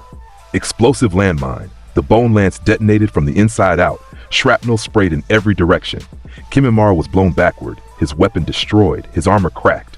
Before he could recover, Naruto was on him, palm pressed flat against his chest plate. Condensed explosion. Maximum damage. Minimum radius. The blast didn't expand outward, it drove inward, concentrated into a fist-sized point of impact that hit like a wrecking ball made of fire. Kimimaro's bone armor shattered at the contact point. His body was launched across the field, skipping like a stone across a lake. And when he finally stopped rolling, he lay still. He was alive. His disease would kill him soon anyway. Naruto could see it in the blood on his lips and the shaking in his limbs. But the fight was over. Naruto didn't look back. He flew toward the Valley of the End. The Valley of the End. 2 massive statues, Hashirama Senju and Madara Uchiha, facing each other across a thundering waterfall. The monument to the greatest battle in shinobi history. The place where the founders of Konoha settled their differences in blood and fire. Sasuke was standing on Madara's head when Naruto arrived. He looked different. The curse mark had spread across half his body, black flame-like patterns crawling over his skin, one eye yellow and predatory. He was still Sasuke, still the sharp jaw, the dark hair, the aristocratic features, but there was something else underneath. Something hungry. Naruto landed on Hashirama's head, across the waterfall from his rival, his teammate, his friend, whether either of them would use that word. Emo bastard, Naruto said. His voice was calm, eerily calm for him. Where do you think you're going? Sasuke looked at him, really looked at him, at the grenadier bracers gleaming in the afternoon sun, at the scarred hands, at the whisker marks and the blue eyes and the headband and the absolute immovable certainty that radiated from this person like heat from a furnace. Away, Sasuke said. I'm done. Done with what? With this village, with you, with being second place. Naruto's jaw tightened. Second place, you're leaving the village, leaving everyone because of your ego? You don't understand? I don't understand? I don't understand? Naruto's hands ignited. Not intentionally. The nitroglycerin was reacting to his emotional state, sparking and popping across his palms. I grew up with nothing, Sasuke. No parents, no clan, no one who gave a damn about me. And I didn't run. I didn't quit. I burned my hands every day for 7 years until I was strong enough to make people look at me. That's exactly the problem, Sasuke shouted back. You had nothing and you still surpassed me. What does that make me? What does that make my name, my bloodline, my heritage, if some orphan with no family can blow past everything I am? It makes you a quitter, Naruto roared. It means you'd rather take a shortcut from a snake than earn it yourself, and I will not let my teammate, my rival, turn into some power-hungry traitor. Sasuke's curse mark surged. The black pattern spread further, covering his face, transforming his eye. Dark chakra boiled off his skin. Then stop me, Sasuke said. Naruto's bracers hummed to full capacity. With pleasure.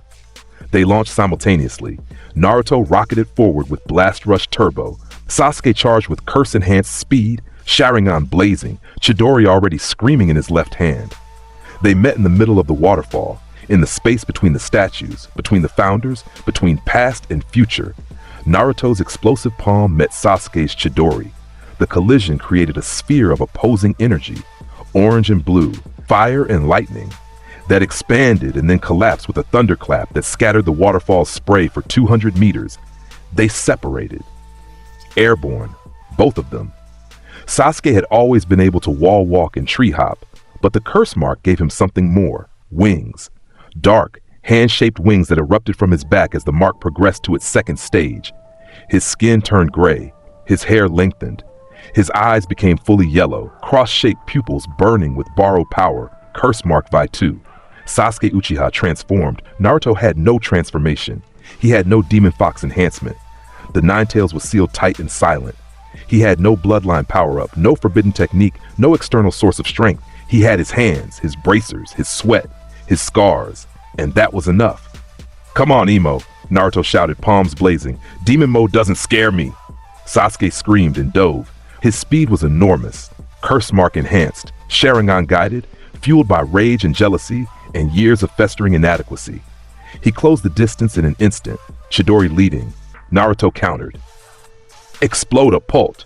He caught Sasuke's Chidori wrist, redirected the momentum, and used an explosive palm on Sasuke's midsection to hurl him upward with devastating force.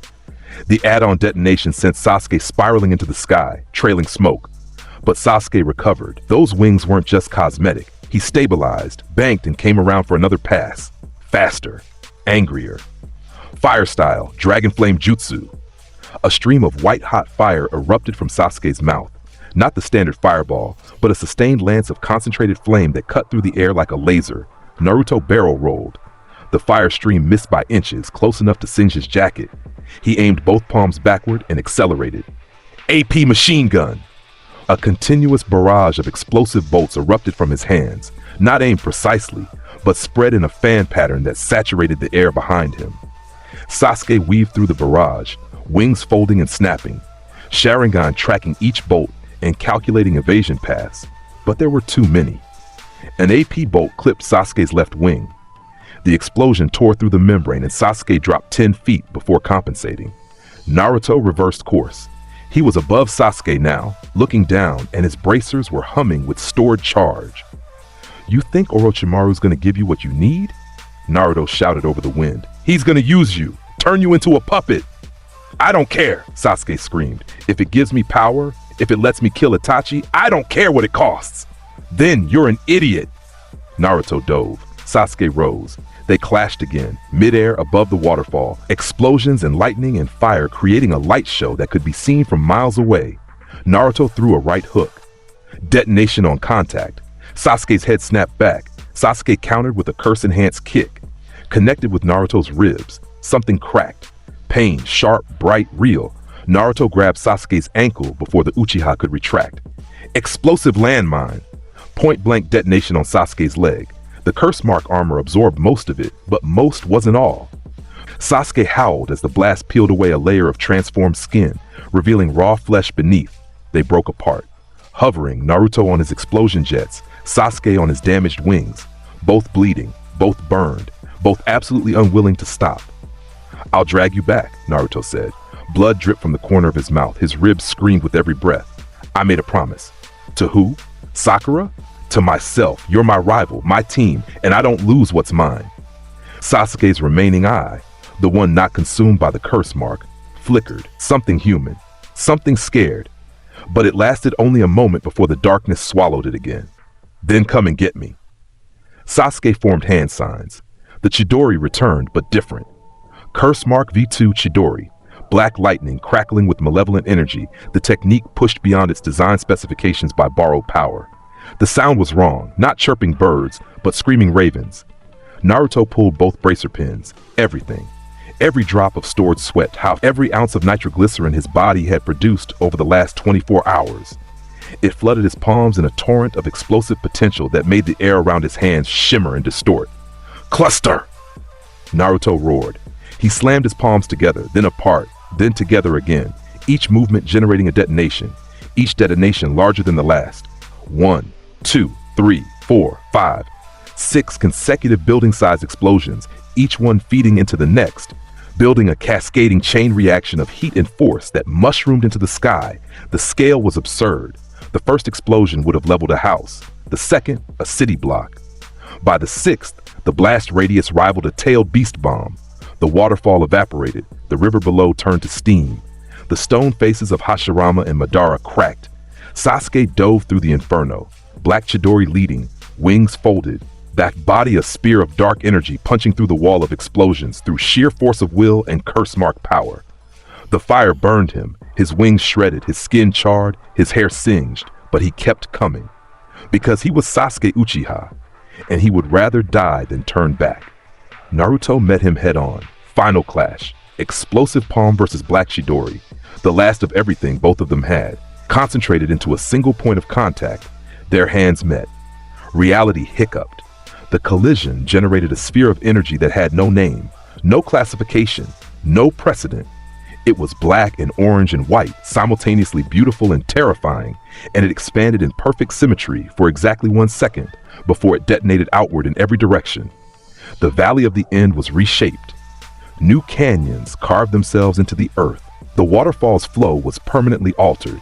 The statues, ancient, monumental, carved from mountain stone, lost their lower halves. A perfectly circular crater, 200 meters wide, appeared where the river had been. When the dust settled, the water rushed back in. It filled the crater. It lapped at the broken statue's feet.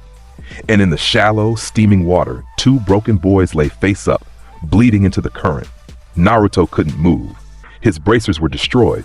Both of them shattered from the backblast, reduced to twisted metal hanging from his wrists. His hands were mangled, burns on top of burns, skin split to the muscle. His ribs were broken. His left eye was swollen shut. Every breath was agony, but he was conscious. He turned his head. Sasuke lay 10 feet away, curse mark receding, returning to human form. The gray skin faded. The wings dissolved. He was just a boy again, a broken, burned, bleeding boy lying in the water he tried to cross. Sasuke's eyes were closed, but he was breathing. And then Sasuke moved, slowly, painfully, dragging himself through the water. Not toward Naruto, away, toward the far bank, toward the border, toward Orochimaru. Naruto tried to move. His body screamed, his arms wouldn't respond, his legs were jelly. He had nothing left, no sweat, no charge, no strength. For the first time in his life, Naruto Uzumaki was empty, but not silent. "Sasuke!" The scream echoed off the new canyon walls, bouncing and amplifying, filling the reshaped valley with raw, broken fury. Sasuke paused, one hand on the bank. Pulling himself up, he looked back. Naruto was trying to stand. His legs buckled. He fell. Tried again, fell again. The water turned pink with his blood. "I'll drag you back!" Naruto screamed. His voice was shredded. His throat was raw from the heat and the smoke and the screaming. But the words came, each one an explosion of its own. "Even if I have to blow your legs off." Sasuke stared at him for a long time, and in that stare was everything. The rivalry, the respect, the jealousy, the admiration, the hatred that was really just love wearing armor. "You can't save everyone, Naruto," Sasuke said quietly. His voice was barely audible over the rushing water. "Not even you." He pulled himself onto the bank. He stood, barely. His legs shook. His body was a canvas of burns. 2nd degree, 3rd degree. Naruto's handiwork written on his flesh in blistered scripture. He walked away. Naruto lay in the water and watched him go. His hands were useless. Couldn't form a fist, couldn't spark a detonation, couldn't do the one thing they were built to do. He lay there and he burned. Not his palms, his chest. That deep volcanic place where his determination lived, where his refusal to quit was forged, where his desire to be Hokage was born. It burned because he'd failed. Because for all his power, for all the explosions and the speed and the devastation, he couldn't stop one person from walking away. Rain started to fall. Drops hissed against his overheated skin, turning to steam on contact. The valley, his valley now, reshaped by his rage, filled slowly with water. Kakashi found him 20 minutes later. The copy ninja appeared on the bank, took one look at the destroyed valley, the new geography, the broken statues, and the boy lying in the water with steam rising from his body. And he understood. He picked Naruto up, carried him on his back, said nothing because there was nothing to say. Naruto pressed his face into Kakashi's shoulder and didn't make a sound. No crying, no screaming, no explosion, just silence and the quiet burn of a promise being forged in the furnace of failure. "I'll get stronger," Naruto thought. His destroyed hands twitched against Kakashi's back. "Stronger than anyone, stronger than anything, and I'll bring him back. Not because destiny said so, not because fate demanded it, because I choose to." Behind them, the Valley of the End, transformed, scarred, smoking, stood as testament to a rivalry that had changed the landscape itself. The stone faces of the founders looked down at what two boys had wrought. And if statues could marvel, they would have. The rain kept falling, the steam kept rising, and somewhere in the darkness, a wounded Uchiha with explosion burns covering half his body walked toward a snake, carrying the memory of a boy made of fire and fury who would always refuse, to let him go. The sun set on the Valley of the End. The war had just begun. Naruto was back in Konoha 3 days later. Hospital bed, bandaged from neck to fingertips. Tsunade had spent 14 hours straight healing his hands. The damage was worse than anything she'd seen outside of actual war. Muscle damage, nerve damage, bone stress fractures from repeated recoil that had never properly healed because Naruto never stopped training long enough to let them. "You're an idiot," Tsunade told him while she worked. "A reckless, self-destructive, absurdly powerful idiot." "Am I still going to be able to use my hands?" "Yes, but you need to rest them for. How long until I can fight?" "Naruto, how long?" Tsunade looked at him, at the determination that wasn't just in his eyes, but in every cell of his body, radiating outward like heat from a reactor. This boy, this 12-year-old boy, had reshaped a valley, had fought a cursed seal-enhanced Uchiha prodigy to a standstill, had used his body as a weapon so completely that the weapon was breaking. And he wanted to know when he could do it again. 2 weeks, she said, minimum, and you're getting new bracers, better ones. I'm having them designed by the same weaponsmiths who forged the Hokage Guard's equipment. Make them stronger. That was the plan, brat. She left him alone. He lay in the hospital bed and stared at the ceiling and flexed his bandaged hands and felt the dull, omnipresent ache of healing tissue and thought about Sasuke, not with sadness, not with regret, with the absolute iron-forged certainty that next time would be different. Sakura visited. She stood in the doorway for a long time before coming in, and when she sat by his bed, her eyes were red-rimmed. "You tried," she said. Her voice cracked. "You really tried. Trying isn't enough. Next time I won't try, I'll do it." Naruto. He's not gone forever, forehead. He's just lost, and lost people can be found. She looked at him, at the burns and the bandages and the scars that were older than their friendship, and she reached out and touched his hand, gently, so gently, barely a whisper of contact. "Thank you," she said, "for going after him, for being you." Naruto stared at the ceiling. His jaw was tight. "Don't thank me until he's back." Sakura nodded. She stayed for an hour, saying nothing, and when she left, the room felt emptier. The new Grenadier bracers arrived 10 days later. Naruto wasn't supposed to be out of bed yet, but he was in Training Ground 7 the moment he strapped them on.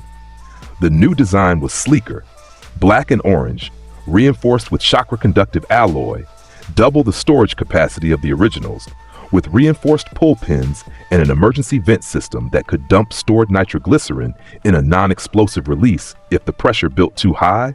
He raised his palms, flexed. The nitroglycerin came, it always came, and his hands lit up with a familiar crackle pop of controlled detonation. He fired. The explosion tore through the training ground and created a crater where a tree had been. Naruto stood in the smoke, new bracers humming, scarred hands steady. "I'm coming for you, Sasuke," he said to the empty field, to the trees, to the sky, to the world. "And when I find you," his palms ignited, orange light reflected in his blue eyes. "It's going to be explosive." The wind carried the echo of his voice across the village. Civilians heard it and shivered. Ninja heard it and nodded. Somewhere, a lazy copy ninja with a singed flak jacket and a favorite student he'd never admit to looked toward Training Ground 7 and smiled beneath his mask. And somewhere far away, in a dark cave that smelled of snakes and antiseptic, Sasuke Uchiha touched the burns on his chest and remembered the heat of a hand that refused to let go. The story of Naruto Uzumaki, the boy who was born with nothing and became an explosion, was far from over. It was just getting started. 2.5 years. That's how long Jiraiya of the Sannin gave himself to turn Naruto Uzumaki from a walking bomb into a strategic nuke. They left Konoha on a Tuesday morning, because apparently, Tuesdays were when Naruto's life changed. Jiraiya walked ahead, white hair swaying, Toad Sage swagger on full display. Naruto walked beside him, new Grenadier bracers gleaming black and orange on his forearms, scarred hands flexing at his sides, and a look on his face that said he wasn't leaving to learn. He was leaving to become something the world had never seen. "Rule 1, Jiraiya said as they cleared the village gates. "No blowing up any towns. No promises. Rule 2, you listen to me. I trained the 4th Hokage. I know what I'm doing." Naruto's jaw twitched at the mention of the 4th. He didn't know why, some instinct, some pull, but the name landed differently than it used to. "Fine, but if your training is boring, I'm detonating something." Jiraiya grinned. "Kid, where we're going, boring won't be a problem." He was right. The training trip was a crucible, not a vacation, not a journey of self-discovery. A 2.5-year forge that burned away everything soft and left behind tempered steel and nitroglycerin. Jiraiya didn't try to change Naruto's fighting style. He'd seen the boy crater a valley. He wasn't stupid enough to fix what wasn't broken. Instead, he built around it. He taught Naruto chakra theory, not the academic kind that Naruto slept through at the academy, but the practical kind. How chakra flowed, how it could be shaped, compressed, layered, how the Rasengan worked. The Rasengan. Jiraiya demonstrated it in a clearing somewhere in the land of hot springs. A perfect sphere of spiraling chakra in his palm, rotation, power, and compression, all contained in a space the size of a baseball. He drove it into a boulder and the boulder ceased to exist. "This was your father's technique," Jiraiya said. Naruto stared at the dust where the boulder had been, then at Jiraiya, then at the dust again. "My father." Minato Namikaze, the 4th Hokage. The silence that followed was not empty. It was pressurized, like the instant before a detonation. "The 4th Hokage," Naruto repeated. His voice was flat, controlled. The nitroglycerin on his palms was bubbling. "My father was the 4th Hokage, the man who sealed the 9 tails inside me, the man who made me a Jinchuriki, the man whose face is on the mountain. Yes, and nobody told me?" The explosion took out 3 trees and left a crater 6 feet deep. Jiraiya didn't flinch, he'd been expecting it. But he noted with professional interest that Naruto's emotional detonations were now significantly larger than they'd been 2 years ago. It took Naruto 3 days to stop being furious. On the 4th day, he looked at Jiraiya with eyes that burned and said, "Teach me the Rasengan." Jiraiya taught him. The standard Rasengan didn't work. Of course it didn't. Naruto's chakra compound destabilized any technique that required fine manipulation. The nitroglycerin in his system acted like static in a radio signal, disrupting the delicate balance of rotation and containment. But Naruto didn't learn techniques. He weaponized concepts. It took him 6 weeks. 6 weeks of failed attempts, accidental detonations, burned palms again, and Jiraiya dodging explosions while shouting instructions. 6 weeks of Naruto staring at his hands, feeling the sweat and the chakra and the volatile compound that lived in his skin, and thinking. He cracked it on a Monday night in the rain. The Rasengan was rotation, power, compression. Naruto couldn't do rotation. His chakra exploded instead of spiraling. But what if the explosion was the rotation? What if instead of spinning chakra in a sphere, he detonated it in a contained circular chain reaction, micro-explosions cycling so fast they became rotation? He raised his palm. Focused. The nitroglycerin came. He didn't ignite it, not yet. Instead, he compressed it, squeezed the chakra compound into a tighter and tighter space, forcing it into a sphere the size of a marble, then a ping pong ball, then a baseball. The sphere crackled with orange light. Micro detonations rippled across its surface, thousands per second, each one feeding into the next in a continuous loop, creating a rotation of force rather than a rotation of chakra. Explosive Rasengan, Naruto said. He drove it into a cliff face. The cliff face stopped existing. Not crumbled, not cracked, ceased to exist. A hemispherical void 50 meters wide, carved out of solid rock with precision. The edges were glass smooth. The heat from the contained detonation had melted the stone. Jiraiya stood behind him, Toad Sage jaw on the actual ground, pipe forgotten. Minato, Jiraiya whispered, your son just broke physics. Naruto looked at his palm. The explosive Rasengan residue flickered and died. His hand was warm but not burned. The technique was self-contained. Controlled, no recoil, he grinned. I want a bigger one. The bigger one came 3 months later. The massive explosive Rasengan, a beach ball-sized sphere of cycling micro-detonations that hit with the force of a small earthquake. Then the explosive Rasengan barrage, 50 shadow clones, each carrying one, fired simultaneously. The resulting impact zone looked like a meteor shower had hit, but those were just variations. The real evolution was deeper. Jiraiya taught Naruto about nature energy. Not directly. Naruto wasn't ready for Sage Mode yet, and the toads of Mount Myobaku would handle that when the time came. But Jiraiya planted the seed. He showed Naruto how natural energy existed in everything. The air, the earth, the water, the fire. How it could be drawn in, balanced with physical and spiritual energy, and used to amplify everything a ninja could do. Natural energy is the multiplier, Jiraiya explained. Whatever you can do normally, Sage Mode makes it 10 times more powerful. Naruto looked at his hands, at the scars, at the bracers, at the nitroglycerin glistening on his palms. 10 times, he repeated. The implications settled into his brain like a bomb sliding into a launcher. The rest of the training trip was a blur of countries, battles, and increasingly alarming reports filtering back to various intelligence networks. Jiraiya and Naruto didn't just train. They took missions, A ranks, S ranks, the kind of work that kept the legendary Sannin fed and funded and gave his student live fire experience against real enemies. Word spread. In the land of Earth, a bandit fortress that had resisted 3 military campaigns was leveled in 45 seconds by a blonde teenager with bracers on his arms. In the land of water, a missing Nin ring operating out of a coastal cave was eliminated when the cave and the cliff it was inside was removed from the geography. In the land of lightning, a rogue Jonin who'd been terrorizing border towns challenged Jiraiya and got Naruto instead. The fight lasted 1 exchange. The crater lasted forever, the bingo books updated.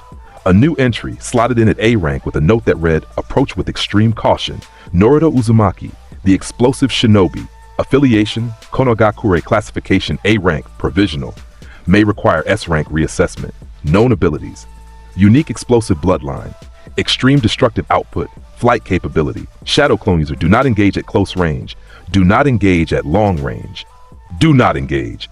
Jiraiya saw the entry and laughed for 10 minutes. Naruto saw it and said, A rank? That's an insult.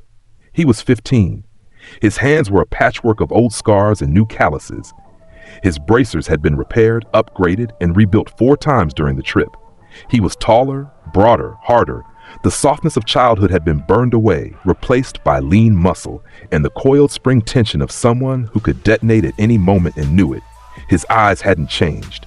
Still blue, still burning, still daring the world to tell him no. He was ready to go home. The gates of Konoha looked the same. The village looked the same. The sky, the rooftops, the Hokage monument with its 5 carved faces, all the same. Naruto dropped from the sky. He'd been flying for the last 30 miles, sustained blast rush turbo, leaving a contrail of smoke and fire that could be seen from 3 countries. He descended over the village like a comet, slowing with precision bursts, and landed on top of the main gate with a final controlled detonation that shook dust from the walls. He stood there, 15 years old, black and orange bracers catching the sunlight, scarred hands open at his sides. The wind caught his jacket, new, black with orange trim because he'd earned those colors. His headband gleamed on his forehead. The gate guards stared up at him. They remembered a 12-year-old who could fly. This was something else. This was a young man who'd arrived like a falling star.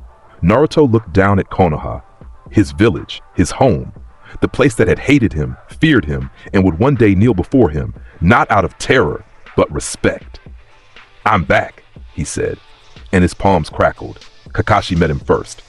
The copy ninja appeared on a rooftop, same mask, same slouch, same eye crinkle, but his single visible eye widened when he took in the changes, the height, the muscle, the presence. "Yo," Kakashi said. "Scarecrow," Naruto replied and grinned. "You've grown." "Damn right. Want me to prove it?" Kakashi held up both hands. "Maybe later. Tsunade wants to see you first." The meeting with Tsunade was short. She looked him over, checked his hands, read Jiraiya's report, and assigned him a new Bell-Tell test with Kakashi, just to gauge where he was. Standard procedure.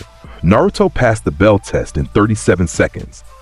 Kakashi didn't use a mud wall this time because the last one hadn't survived. He used every trick in his considerable arsenal. Shadow clone feints, earth-style walls, lightning blade, and Naruto countered all of it with the casual efficiency of someone swatting flies with a flamethrower. He snagged both bells with an explosive landmine feint into an AP shot that pinned Kakashi's flak jacket to a tree, while Naruto's shadow clone grabbed the bells from his paralyzed hip. Kakashi looked at the tree, looked at Naruto, looked at the tree. "S rank," Kakashi said quietly. "Not A rank, S rank." Sakura was different. She'd spent the time skip training under Tsunade, medical ninjutsu, chakra-enhanced strength, the works. She was taller, sharper, more confident. When she saw Naruto, something flickered across her face. Surprise, maybe? Or the realization that the firecracker she'd known had become a warhead. "Naruto," she said. "Forehead," he replied. Then, after a beat, "You look stronger." She blinked. That was the closest Naruto had ever come to a compliment. "You too," she said. "You look dangerous." Always was. Team 7 was reformed. Naruto, Sakura, and a temporary replacement for Sasuke, a root operative named Sai, who had the emotional range of a cardboard box and the social skills of a brick. Naruto disliked him immediately, not because of Sai's personality or lack thereof, but because Sai was sitting in Sasuke's seat, and that seat was not his. "I'm not replacing your Sasuke-kun," Sai said with a plastic smile. "You're right," Naruto said flatly. "You couldn't if you tried." It didn't matter. The team functioned. Naruto led from the front always, and whatever Sai lacked in personality, he made up for in competence.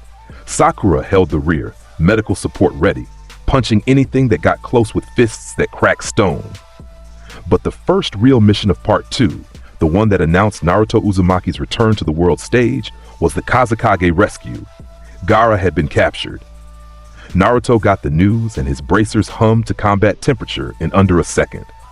Gaara, the Jinchuriki who'd been lost, who Naruto had found, who'd become the Kazekage of the Sand, had been taken by the Akatsuki, the criminal organization that hunted tailed beasts, the same red-clouded shadows that had sent Itachi to Konoha.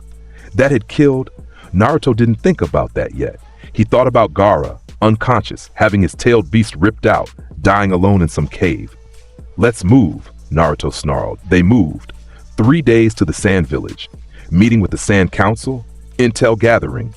Then the pursuit, tracking the Akatsuki extraction team to a sealed cave in the Land of Rivers. The cave was opened. Team 7 and Team Guy converged. And inside, sitting on the body of the one-tailed Jinchuriki like it was a throne, was Deidara of the Akatsuki, Deidara, the Mad Bomber, S-rank missing nin from the Hidden Stone. Explosion release user, the other one. His bloodline gave him mouths in his palms that chewed clay and infused it with explosive chakra, creating living bombs of every shape and size. He called it art. Naruto looked at Deidara. Deidara looked at Naruto. The temperature in the cave dropped 10 degrees from sheer hostility. Ah, Deidara said, perched on his clay bird, Gaara's lifeless body draped below. So you're the Jinchuriki brat, yeah? The one with the explosive mutation? I've heard about you. Give me Gaara, Naruto said. No banter, no grin. His voice was volcanic. Art is an explosion, yeah? Deidara reached into his clay pouch, his palm mouth chewed. Let me show you real art, he threw. A swarm of clay birds, C1 explosives, screaming through the cave toward Naruto and his team. Naruto raised one hand, didn't even look. Stun grenade, flashpoint, new technique. Evolved. The burst wasn't just light and sound anymore. It was superheated air that expanded so fast it created a pressure front that knocked every clay bird off course. The sculptures hit the walls instead of their targets and detonated harmlessly. Deidara's visible eye narrowed. Not bad, yeah, but I said give me Gaara. Naruto vanished, not body flicker. Blast Rush Turbo fired in an enclosed space. The shockwave alone knocked Sakura and Sai backward. Naruto closed the distance to Deidara in a fraction of a second, fist cocked, nitroglycerin flooding his palm. Deidara barely dodged. He threw himself off the bird, leaving Gaara's body to fall. Naruto caught Gaara with one arm and set him down with a gentleness that nobody who knew him would have expected. And then he was airborne again, chasing Deidara out of the cave and into the open sky. The Battle of the Bombers. Deidara flew on a giant clay bird, circling, gaining altitude, raining down C3 explosives, building-sized clay sculptures that detonate on impact with enough force to level city blocks. He was laughing, exhilarated, because he'd never fought another explosion user, and the artistic possibilities were thrilling. Naruto flew on pillars of fire, closing the gap, dodging the clay bombs by reading their trajectories and blasting sideways at the last second. Each miss hit the landscape below and tore new craters into the earth. The forest was burning. The river had shifted course. Your explosions, Deidara cackled, hurling another C1 swarm. They're crude, yeah, no artistry, no form, just brute force. Naruto barrel rolled through the swarm. 2 clay birds hit him and detonated against his bracers. The reinforced alloy held. His jacket was scorched. His skin was fine. You want to talk about art? Naruto roared. He formed the finger circle. This is art! AP shot, penetrator. New variant, post-time skip evolution. The concentrated explosive beam wasn't just fast anymore. It was layered. 3 concentric rings of detonation spiraling around a core of compressed nitroglycerin. It hit like a drill made of fire. The AP shot penetrator lanced through the sky and hit Deidara's clay bird dead center. The clay sculpture, which should have been detonated by the impact, didn't get the chance. The layered explosive beam tore through it, disrupting the internal chakra structure before the clay could ignite. The bird fell apart in midair. Deidara plummeted. He formed a new bird in seconds, hands working, mouths chewing, but Naruto was already on him. Blast Rush Turbo, point-blank range. Explosive Rasengan! The sphere of cycling micro-detonations slammed into Deidara's chest. The Akatsuki member's eyes went wide, wider than they'd ever been, and then the technique discharged. The explosion was contained in a perfect sphere around the point of impact. It didn't expand outward like Naruto's normal blasts. It rotated, compressed, ground. The Rasengan's spiraling force combined with the explosive compound to create a vortex of destruction that chewed through Deidara's cloak, his clay armor, his defenses, and hurled him 300 meters into the earth like a stake driven by a god's hammer. The impact crater was circular, perfectly circular, 30 meters wide. Deidara lay at the bottom, broken, bleeding, one arm gone, lost to the initial engagement with Team Guy. Cloak in tatters. He was alive, barely, because Naruto had pulled back at the last instant, not out of mercy. Because a dead Akatsuki couldn't give intel, Naruto landed at the crater's edge, looked down. Art is an explosion? He said. Nah, art is knowing when to stop. Your art sucks. He turned his back on Deidara, walked toward the cave where Gaara lay. Gaara was dead. The tailed beast extraction had completed before they arrived. The one tail was gone. Gaara's body was an empty shell, cold and still on the stone floor. Naruto knelt beside him, looked at the face of the boy he'd beaten, the boy he'd saved, the boy who'd become a Kage, the boy who'd proven that Jinchuriki could be more than monsters, dead. Naruto's hands shook, not from exhaustion, from something deeper. "This isn't right," he said, his voice cracked. Nitroglycerin leaked from his palms, sizzling on the stone floor. He was better than this. He was supposed to. He was supposed to live. Elder Chiyo stepped forward. The ancient Sand Kunoichi, grandmother of Sasori, looked at Naruto with eyes that had seen 3 wars and found, at the end of everything, that the only jutsu worth using was the one that brought someone back. She used her life-transferring technique, gave her life force to Gaara, poured everything she had left into the empty vessel. It wasn't enough. She looked at Naruto. "Your chakra. I need." Naruto didn't wait for her to finish. He grabbed her hand. Chakra flooded through the connection. Not gentle, not measured, but a tidal wave of Uzumaki life force that hit Chiyo like a defibrillator. Gaara's chest rose, fell, rose again. His eyes opened. The sand shinobi around them wept. Naruto didn't. He just looked at Gaara with those burning blue eyes and said, "Don't do that again." Gaara, the 5th Kazekage, looked up at the boy who'd saved him twice and said, "Thank you, Naruto. Don't thank me. Just get stronger." The return to Konoha was marked by a shift, not just in Naruto's reputation, which had already been formidable, but in the way people talked about him. The explosive shinobi wasn't just a bingo book entry anymore. He was a legend in progress. He'd fought an S-rank Akatsuki member in an aerial battle and won decisively. He'd helped resurrect a Kage. He'd done it all at 15. The Akatsuki noticed. In their shadowed meeting cavern, holographic projections flickered as the remaining members convened. The Nine-Tails Jinchuriki destroyed Deidara. Pain's ringed eyes stared forward. His explosive bloodline is problematic. Problematic? Kasame grinned, shark teeth gleaming. "I fought the kid 2 years ago. He was a firecracker. Now he's a nuke. This should be fun."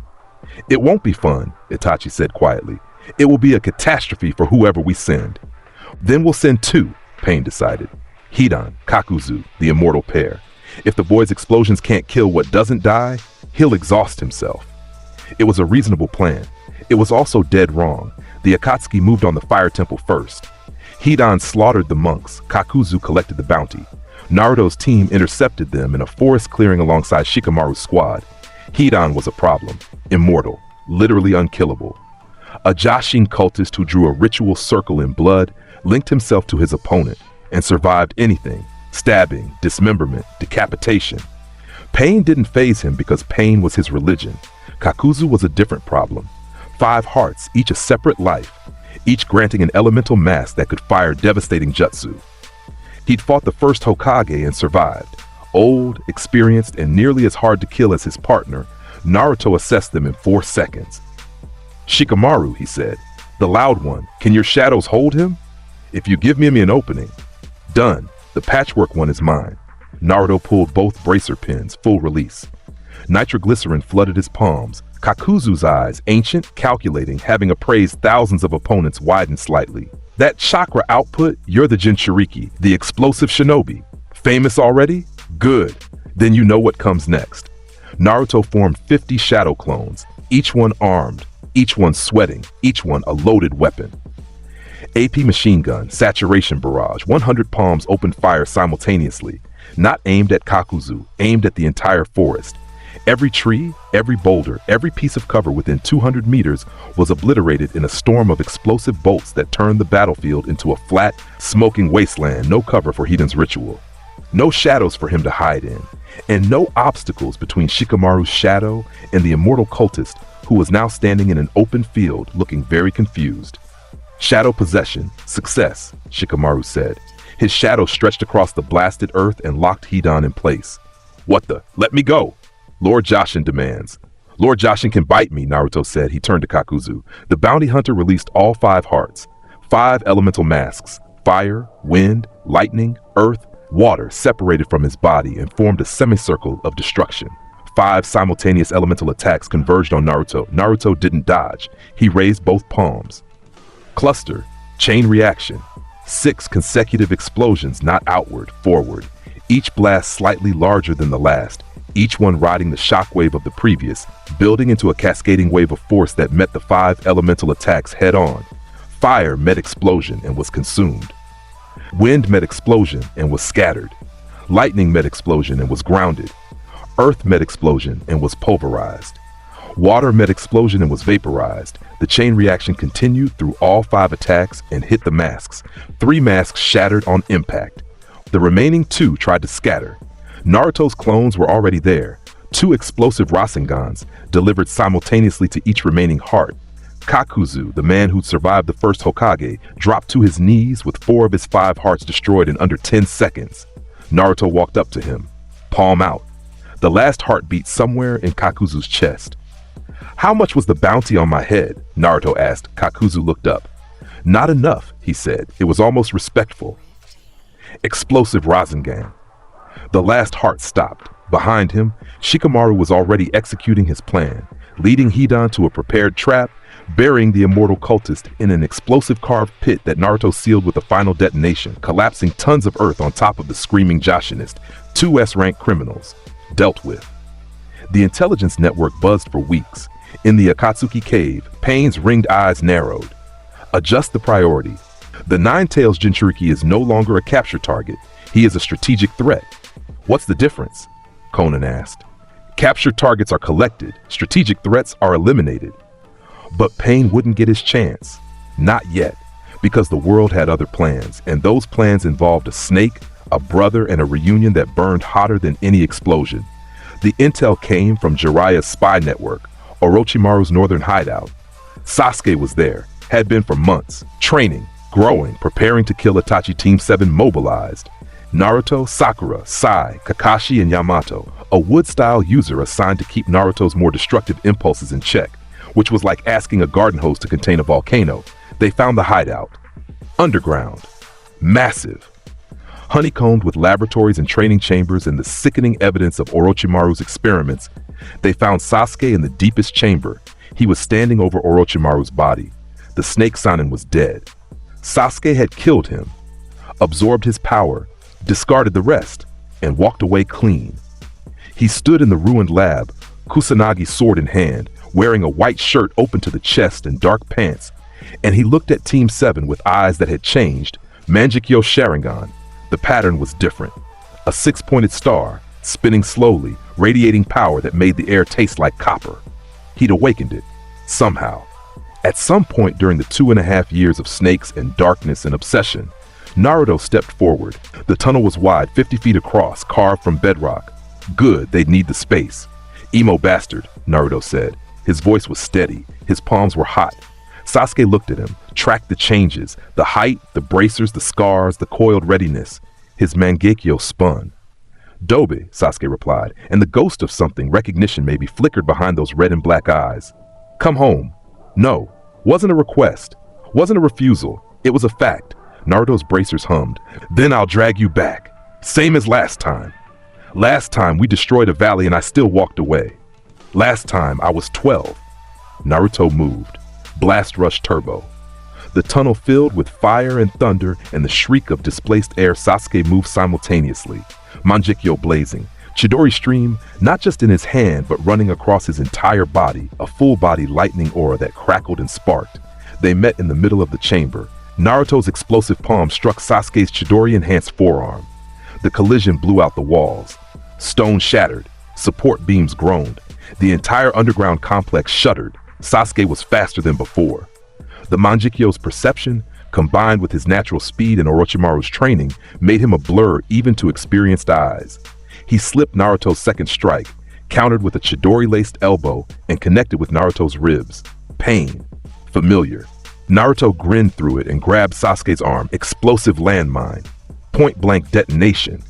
Sasuke's Chidori armor absorbed some of it. Lightning dispersed the explosive force partially, but partially wasn't completely. Sasuke was thrown sideways, hit the wall, cratered it. He came off the wall immediately.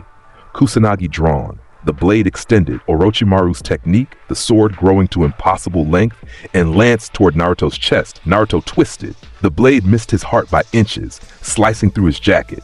He caught the blade between both palms, nitroglycerin soaking the metal. Explosive landmine. channeled. The detonation traveled through the sword like current through a wire. The kusanagi rang like a bell, and the shockwave hit Sasuke's hand, numbing it. The sword dropped. They stared at each other across the ruined chamber, bleeding, burning. 15 years old and already fighting like gods of war. "You're stronger," Sasuke admitted. "So are you.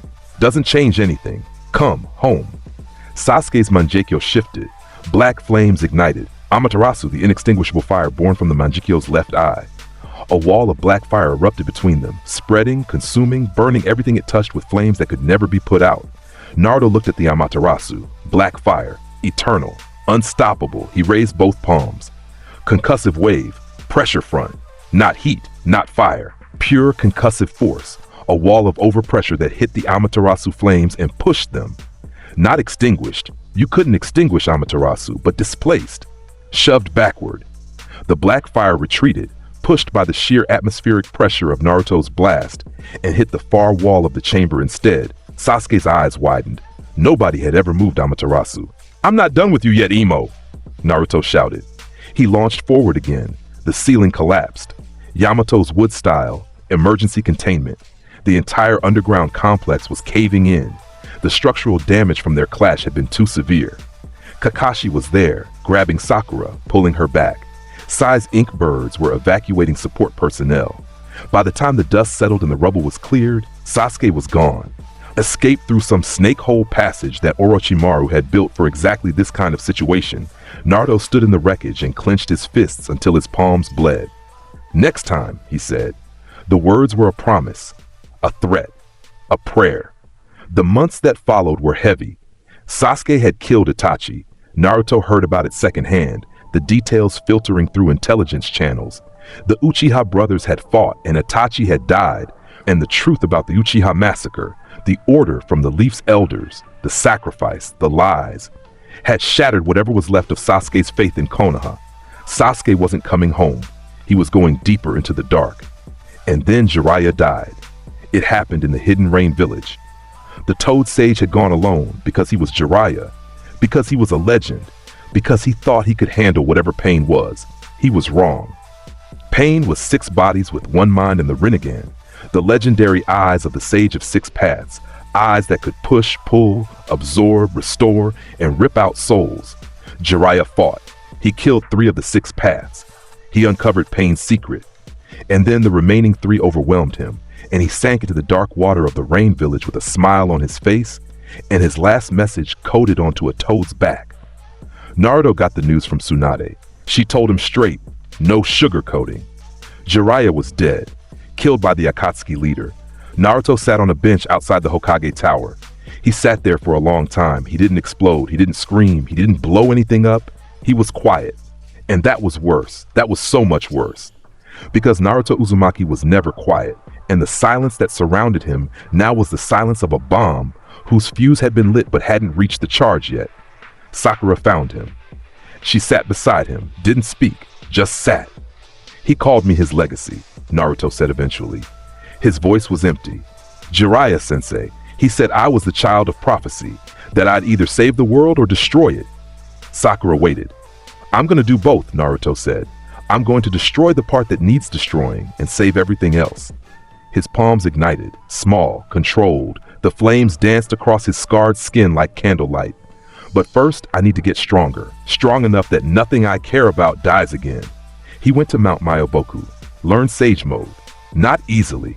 Nothing with Naruto was ever easy, but with the same volcanic determination that had carried him through burned hands at age 5 and a destroyed valley at 12, Sage Mode should have been impossible for him. Gathering natural energy required absolute stillness, and Naruto's body was a reactor, always producing, always volatile. The natural energy destabilized his nitroglycerin compound, and the compound destabilized the natural energy, and the first 12 attempts ended in explosions that knocked the elder toads off their perches. But Naruto Uzumaki didn't understand the word impossible. He cracked it on the 14th attempt. Not by calming down, by channeling the instability. He let the natural energy feed into his explosive compound, saturating the nitroglycerin with sage chakra. And instead of destabilizing, they fused. The natural energy amplified the compound, made it denser, more potent, more controllable, Sage Mode. Naruto's eyes gained the toad-like horizontal pupils rimmed with orange pigmentation. His sensory range expanded to cover miles. His physical abilities doubled, and his explosions became something else entirely. The first Sage Mode detonation carved a canyon into Mount Mayobaku's training ground that the toads still talk about. Fukasaku, the elder toad, watched from a safe distance, a very safe distance, and declared that Naruto had surpassed Jiraiya's sage training in power, if not in finesse. The boy is a natural disaster with a headband, Fukasaku told his wife. He's Jiraiya's student, Shima replied. What did you expect? Naruto mastered 3 Sage Mode techniques in 2 weeks. Sage Art, explosive Rasengan, 3 times the yield, 5 times the precision, with natural energy acting as a stabilizer that let him compress the detonation even further. Sage Art, howitzer impact, the signature move, now enhanced with Sage power density that hit like a small-tailed beast bomb. And Sage Art, massive explosive Rasengan barrage, shadow clones each in Sage Mode, briefly using pre-gathered energy, each carrying a Sage-enhanced Rasengan, 50 at once. The toads asked him not to demonstrate that last one. He was ready when pain came. The news arrived via Toad Messenger. Konoha was under attack, 6 paths of pain, backed by a full Akatsuki assault. The village was being destroyed. Naruto reverse summoned himself, rode a toad the size of a building directly into the combat zone, landing in the center of the village, or what was left of it. Konoha was rubble. The Devapath had used Shinra Tensei, the almighty push, at maximum power. A single technique that had flattened the entire village. Buildings were matchsticks, streets were craters. The Hokage monument was cracked. Naruto stood on Gamabunta's head and looked at the destruction. His home, flattened, his people, buried, his palms began to sweat. Not from fear, not from sadness, from rage so pure it could fuel a sun. Where is he? Naruto said. The Devapath stood in the center of the devastation. Orange hair, Rinnegan eyes, black piercings, the face of Yaiko, a dead man puppeted by a living god. 5 other paths surrounded him. The animal path, the Preta path, the human path, the Asura path, the Naraka path. 6 bodies, 1 will, and the power of the Sage of 6 Paths channeled through dead flesh and divine eyes. Naruto dropped from Gamabunta's head. The Toad Boss withdrew. This wasn't his fight, and he was smart enough to know it. Naruto landed in the rubble of his village.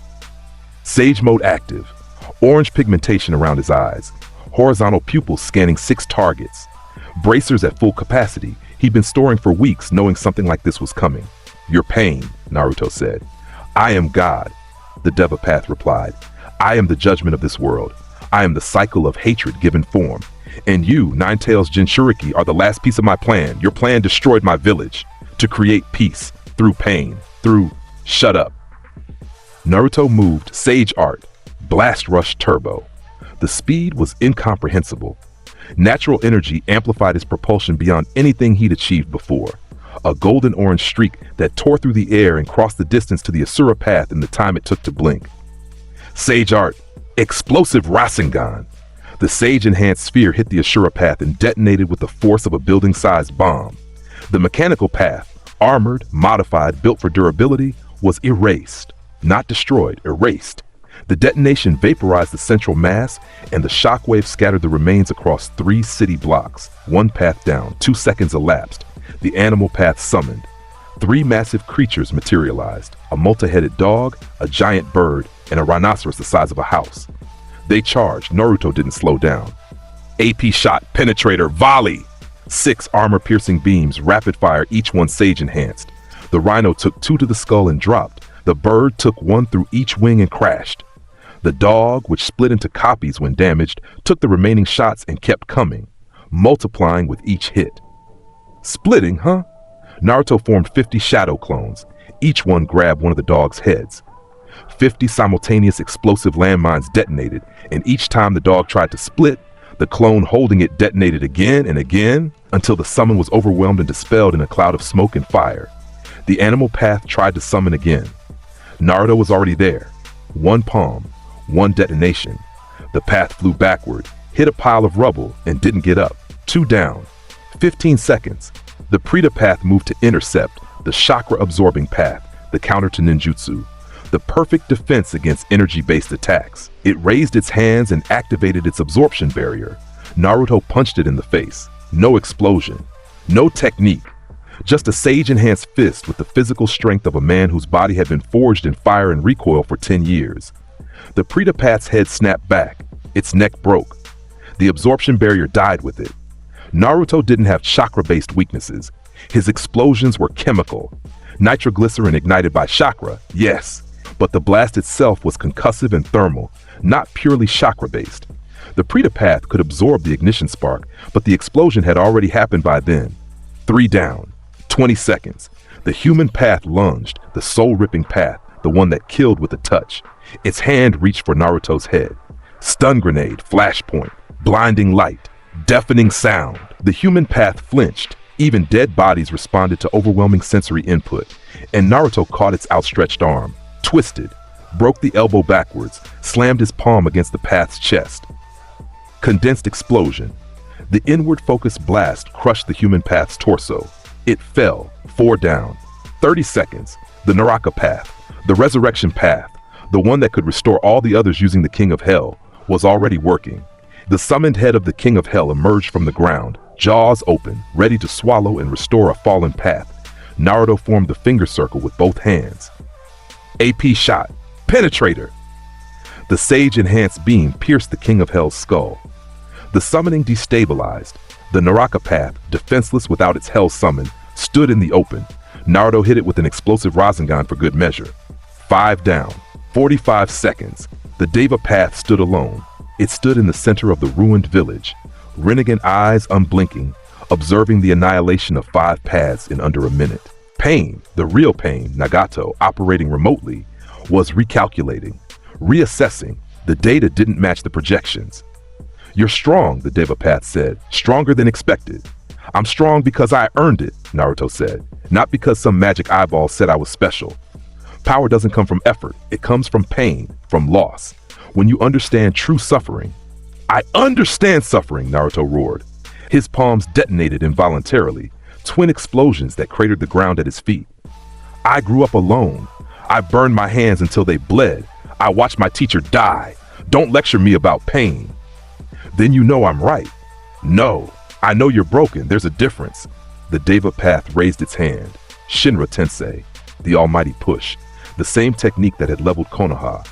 A dome of gravitational force expanding outward from the Deva path's body, repelling everything. Matter, energy, chakra, with the power of a god. The repulsion wave hit Naruto.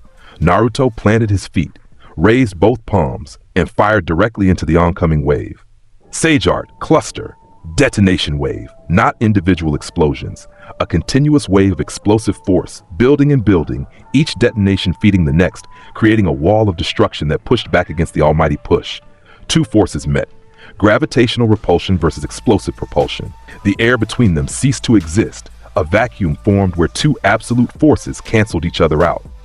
The ground beneath the collision point simply vanished, sublimated into dust and gas. The shockwave extended outward in a ring, flattening what little was left of the nearby ruins. Every shinobi in Konoha felt it in their bones. And Naruto's wave pushed through. The Shinra Tensei faltered. The 5-second cooldown kicked in. Pain's limitation, the gap between almighty pushes.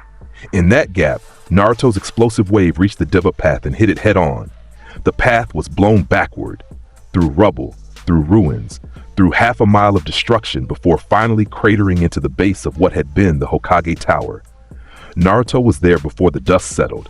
Sage mode burning, bracers at half capacity. He grabbed the Deva path by its collar and lifted it off the ground. "Where's the real you?" Naruto demanded. "These are puppets. Where's the puppeteer?" The Deva path smiled, blood from a cracked lip. "You think killing me stops anything? Pain is eternal, the cycle. The cycle stops when I say it stops." Naruto slammed the path into the ground, cocked his fist. The explosive Rasengan formed in his palm, sage-enhanced, dense, devastating. He didn't use it, not because he couldn't, not because he hesitated, but because Jiraiya's voice echoed in his memory. Not his words, but his belief. The belief that Naruto would find the answer, that the child of prophecy would break the cycle, not perpetuate it. He dropped the Deva path, turned away. "Your Rinnegan can sense where you are," Naruto said, "which means you can see me, so listen good."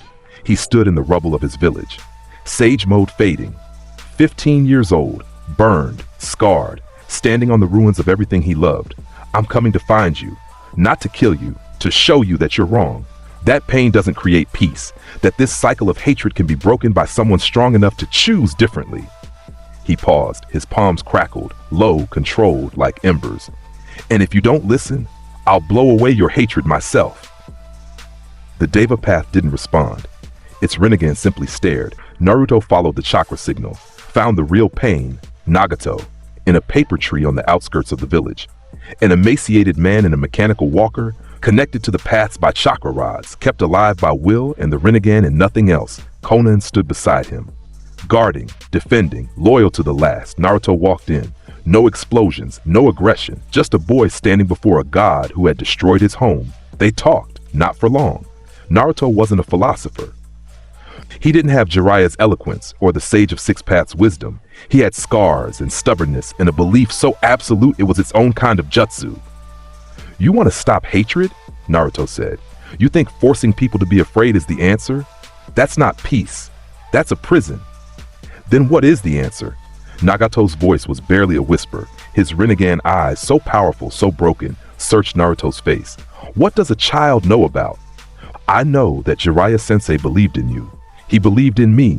He wrote a book about a ninja who never gave up, and he named that ninja after a fish cake in a bowl of ramen because that was the kind of man he was, an idiot and a genius and the best teacher anyone could ask for.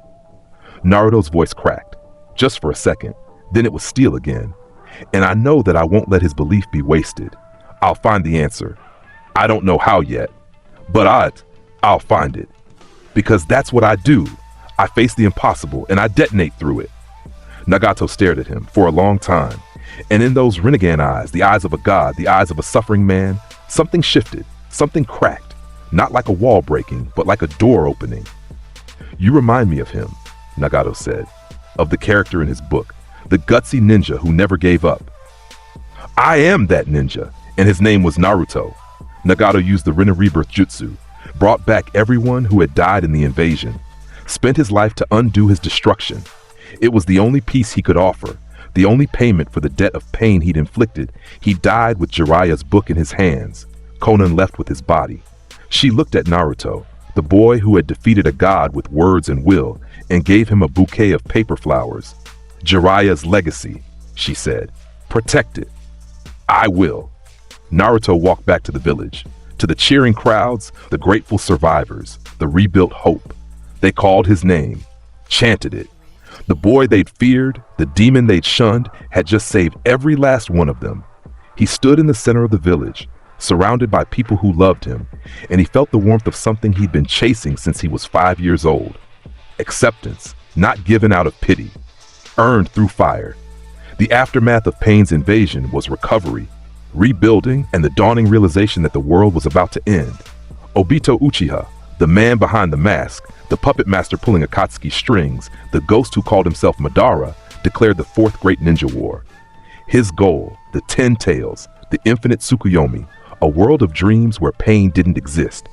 A prettier version of Pain's plan, wrapped in genjutsu instead of fear. The 5 great nations united. For the first time in history, every village, leaf, sand, stone, mist, cloud, formed a single army, 80,000 shinobi. The allied shinobi forces, Naruto was hidden. The Kage decided, unanimously, that the Jinchuriki were too valuable to risk. Naruto and Killer Bee, the Eight Tails host, were sequestered on a remote island under the pretense of a training mission. Naruto broke out in 8 hours. I'm not hiding while my people fight, he told the guards as he blasted through the island's barrier. Tell the Kage I said thanks for the vacation. I'll send a postcard. He hit the battlefield like a falling star. The war was chaos. 100,000 white Zetsu, mass-produced clones of Hashirama cells, flooding the allied lines. Reanimated legends, dead ninja resurrected by Kabuto's Edo Tensei, forced to fight against their former allies. And above it all, Obito and his plan, drawing closer to the 10 tails with every passing hour. Naruto's shadow clones were everywhere. He'd learned to maintain hundreds at a time during the training trip, each one a loaded weapon capable of sage-enhanced explosions. He sent them across every front. The desert front saw 50 Naruto clones carpeting the battlefield with cluster detonations that erased platoons of Zetsu. The mountain front saw 30 clones doing aerial bombardment runs, blast rush turbo into AP auto cannon strafing that broke enemy formations like glass. The coastal front saw 20 clones using concussive waves to demolish an entire Zetsu flank in a single sweep. The Allied forces had never seen anything like it. One person on every front, winning every engagement simultaneously. Is that Naruto? Which one? All of them. Word spread through the army like fire through dry grass. The explosive shinobi was here. The Jinchuriki who defeated pain was on their side, and he was everywhere. Morale didn't just rise, it detonated. But the Zetsu were a distraction. The real threat was Kabuto's Edo Tensei, an army of reanimated legends that couldn't be killed, only sealed. Former Kaj, legendary warriors. S-rank missing nin brought back from the dead with unlimited chakra and no fear of death. Naruto's real body, the original, Sage Mode active, found the heart of the reanimation army on the second day of war. A cluster of Edo Tensei shinobi, organized and devastating, tearing through an entire allied division. Among them, the Gold and Silver brothers wielding the Sage of Six Paths treasured tools. The third Raikage, whose body was legendary armor. The second Mizukage, a genjutsu and oil specialist. The second Tsuchikage, who could make himself invisible. 8 reanimated monsters. One Naruto, he landed in their midst like a bomb. Sage art, howitzer impact.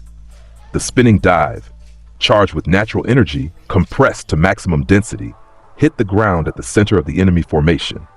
The explosion was colossal, a dome of fire and force that expanded to 50 meters, launching reanimated bodies in every direction. They reformed. Edo Tensei always reformed, pulling themselves back together from dust and debris, regenerating endlessly. But Naruto wasn't trying to destroy them, he was buying time. Each detonation scattered them, disrupted their coordination, prevented them from focusing their combined power on the Allied lines. Sealing teams! Naruto shouted to the Allied forces behind him. Get in here and do your job! I'll keep them off you! The sealing teams moved in. One by one, the reanimated legends were sealed, each time requiring Naruto to isolate the target with explosive barriers, contain them with shadow clone grapples, and hold them long enough for the seals to be applied. The third Raikage was the hardest. The man's body was impervious to practically everything. His own lightning-enhanced durability made him a walking fortress. Naruto hit him with 3 explosive Rasengans. The Raikage didn't flinch. Naruto grinned. You're tough, old man. Let me try something new. He formed the finger circle, but instead of firing outward, he pressed it against the Raikage's chest. Point blank. 0 distance. Sage art. AP shot. Internal detonation. The beam fired directly into the Raikage's body. The explosion happened inside the impervious armor, not against it, but within it. The blast had nowhere to go. It bounced off the Raikage's own durability and multiplied, creating an internal shockwave that disrupted the reanimation's regeneration matrix. The third Raikage cracked. Just for a second, but a second was enough. The sealing team slapped the containment seal on his chest and he dissolved into light. By the time the reanimation army was dealt with, Naruto had fought for 18 straight hours. His Sage Mode reserves were cycling in and out. His bracers were at 10%. His body was running on Uzumaki's stamina and sheer refusal to stop. And then the Ten Tails appeared. The creature was wrong, not alive in any meaningful sense. A mass of chakra and hatred given form, a primordial titan with 10 tails and the power of every tailed beast combined. It towered over the battlefield, a mountain of malice, and its roar shook the earth so hard that soldiers fell to their knees from the sound alone. Obito stood on its head, masked, calm, controlling the apocalypse like a conductor leading an orchestra. The dream begins now, Obito said. Infinite Tsukuyomi, a world without pain, without loss, without... Naruto hit the Ten Tails with everything he had. Sage art. Massive explosive Rasengan. Full-size, maximum Sage enhancement, delivered by 3 shadow clones in a triangulated strike pattern. The triple detonation carved a chunk out of the Ten Tails' side the size of a building. The creature regenerated it in 4 seconds. Okay, Naruto said, staring at the regenerating titan. That's a problem. Killer Bee arrived. The 8 tails Jinchuriki, rapping and rhyming and swinging 8 octopus tails. Yo, Naruto, we gotta combine. This big boy's got too much power to handle alone, you feel me? Then let's hit it together. They combined, B in full 8 Tails transformation, Naruto in Sage mode on the octopus's head. B provided the platform and the raw-tailed beast chakra. Naruto provided the precision and the firepower. It wasn't enough. The 10 Tails was beyond what 2 Jinchuriki could handle alone, beyond what the entire army could handle. It fired tailed beast bombs, spheres of compressed chakra that detonated like nuclear weapons across the battlefield, each one leaving craters that measured in kilometers. The allied forces were being slaughtered. Naruto needed more. He'd been avoiding it. For years, he'd fought with his own power, his explosions, his bracers, his Sage mode. The Nine Tails was sealed inside him, but he'd never reached for it, never needed to. His own strength had always been enough. It wasn't enough now. Naruto closed his eyes, went inward, found the seal, found the cage, found the fox, Kurama. The nine-tailed fox stood behind the bars, massive, ancient, orange fur and red eyes and 9 tails swaying like trees in a hurricane. It looked at Naruto with the contempt of a being that had existed since the dawn of chakra itself. Finally come crawling? Kurama rumbled. I don't crawl, Naruto said. I came to make a deal. A deal. The fox's lips peeled back, fangs the size of buildings. You want my power? I want us to work together. There's a thing out there that's going to eat the world. You hate it as much as I do. So either we sit here and get consumed, or we combine and I blow that thing back to whatever hell it came from. Kurama studied him. This boy, this stubborn, scarred, explosive boy, who had fought his entire life without asking for help, who had earned every ounce of his power through pain and persistence, who had the audacity to stand before a being of infinite chakra and propose a partnership rather than beg for a handout. You're insane, Kurama said. Yeah, and you're a giant explosion waiting to happen. We're perfect together. Kurama laughed. Not a chuckle, a full, roaring, the cage-shaking laugh that echoed through Naruto's mindscape and made the seal flicker. You know what, kid? You've got guts. More guts than any jailer I've had. Fine. Let's see what your explosions look like with my chakra behind them. The seal loosened. Not broke. Opened.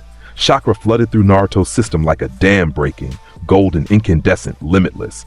It merged with his own chakra and with his nitroglycerin compound, and the fusion was spectacular. Golden chakra erupted from Naruto's body. A cloak of light that burned so bright it was visible from miles away.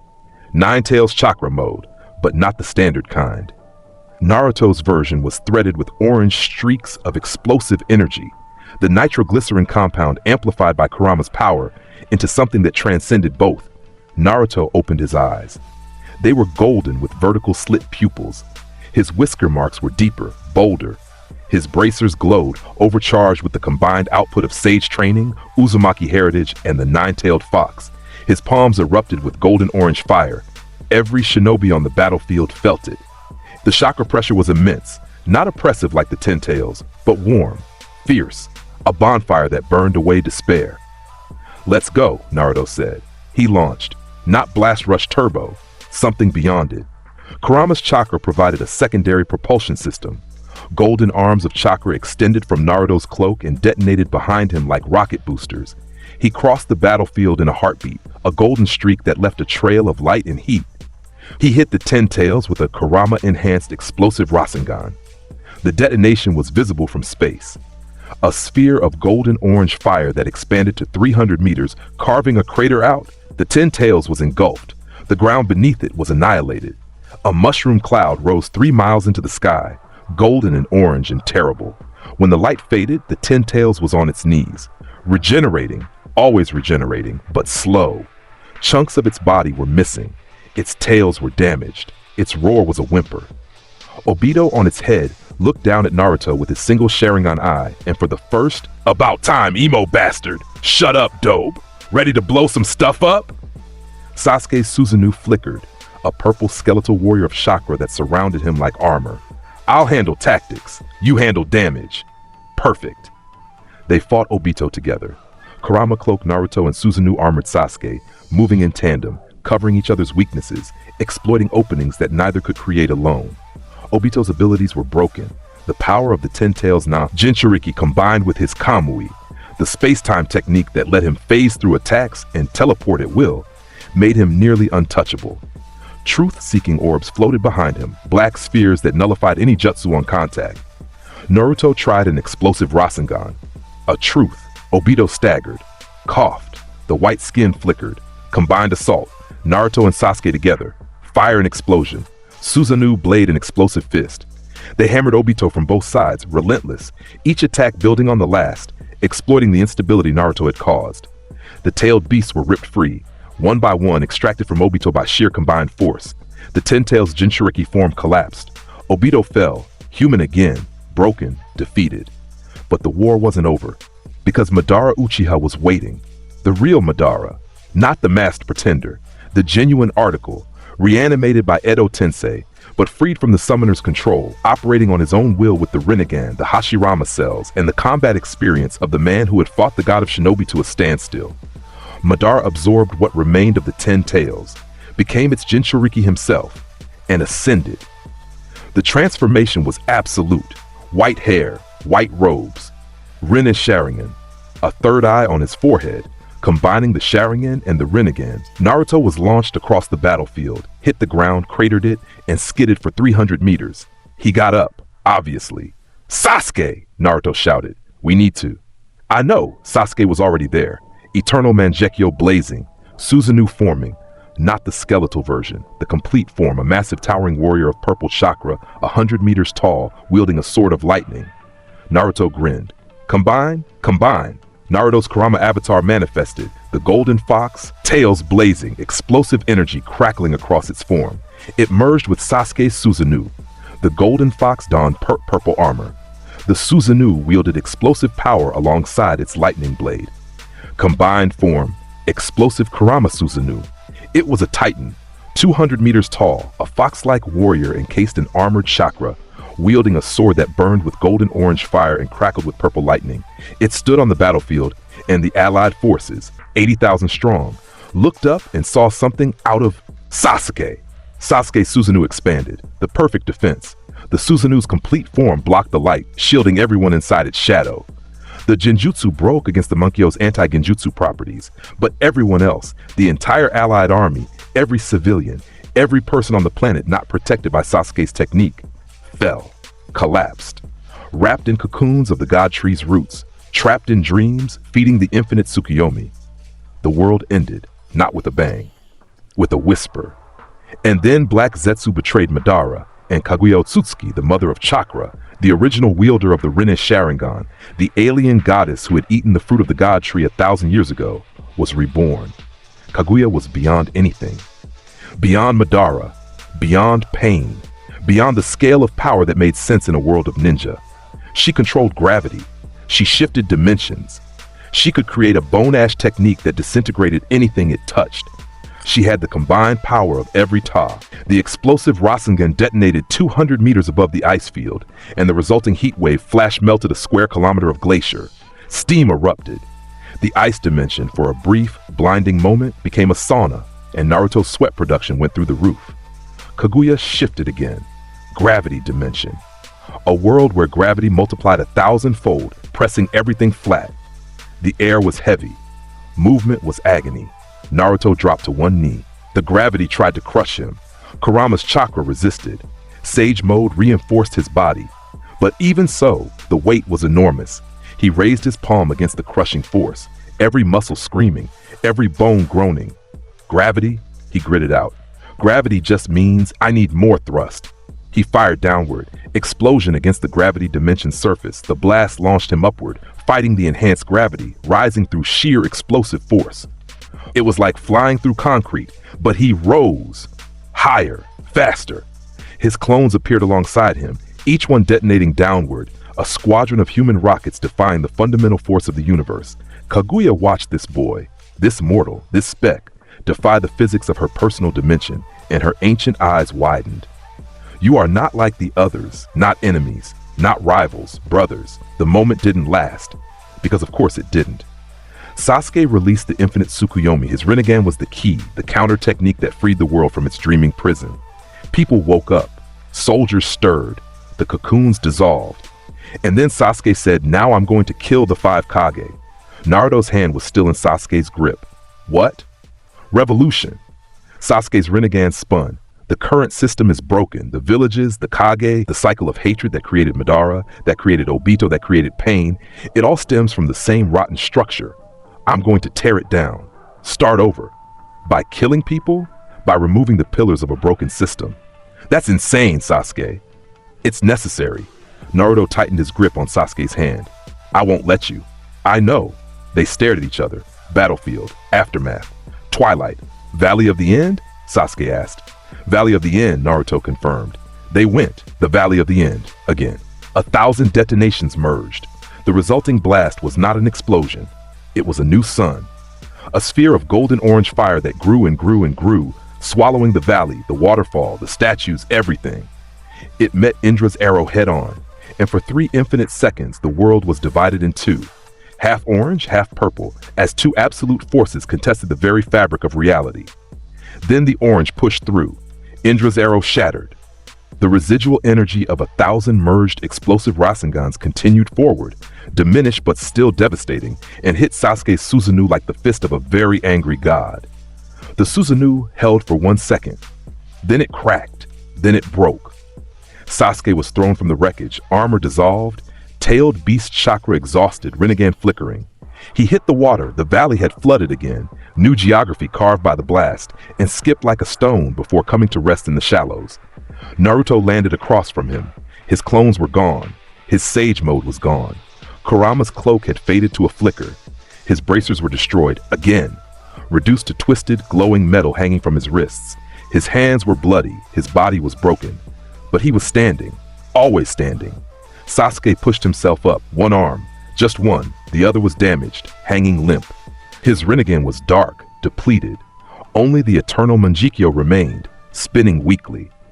They looked at each other across 20 feet of steaming water, and it was the Valley of the End all over again, but different. Because they weren't boys anymore. They were the 2 most powerful people on the planet, having just burned through enough energy to end civilizations, and they were still going. No techniques left. No tailed beasts. No sage mode. No Rinnegan. No bracers. Just bodies and will. They ran at each other. Not flew, not teleported. Ran through ankle-deep water, feet splashing, arms pumping, teeth bared. The most powerful shinobi in history, reduced to a fistfight in a flooded crater. Naruto swung. Right hook. No explosion. Just muscle and rage and love. Connected with Sasuke's jaw. Sasuke swung. Left cross. Lightning flickered. Barely. A spark of what the Chidori had been. Hit Naruto's cheek. Back and forth. Blow for blow. Each hit weaker than the last. Blood mixing with the water. Bones protesting. Muscles failing. Stop! Punch! Running! Punch your problems! Stop! Counter! Trying! Counter to save! Everyone! I'll save whoever I damn well please! Right hand. The final swing. Everything Naruto had left. Not chakra, not nitroglycerin, just the strength of a body that had been forged in fire since age 5. He put his whole body into it. His feet left the water. His arm extended. His scarred, bleeding, beautiful fist connected with Sasuke's fist coming the other way. The collision was nothing compared to what came before. No shockwave, no crater, just 2 fists meeting, bone on bone, and a small, tiny, barely there pop of light as the light. You just blew up a valley, again, for me. I'll blow up as many valleys as it takes. The sun was rising. Golden light crept across the new Valley of the End, a landscape that bore almost no resemblance to the monument it had been. The statues were gone. The waterfall was gone.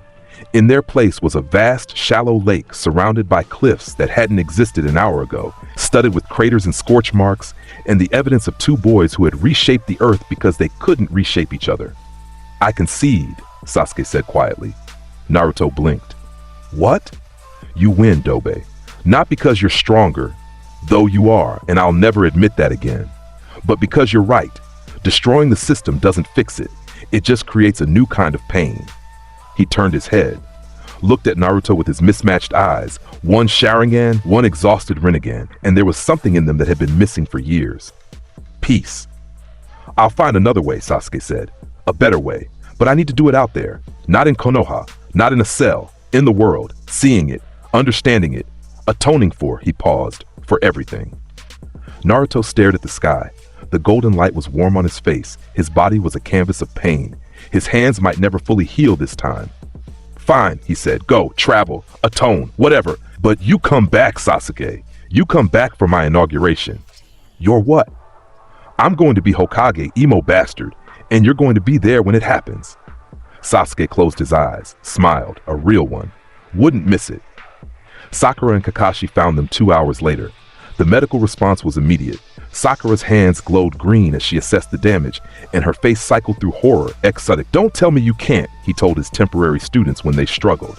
Tell me you haven't figured out how yet. There's a difference. The Kaj Summit convened, 5 villages, 5 leaders, and the question of succession. Kakashi had served well, but was ready to step down.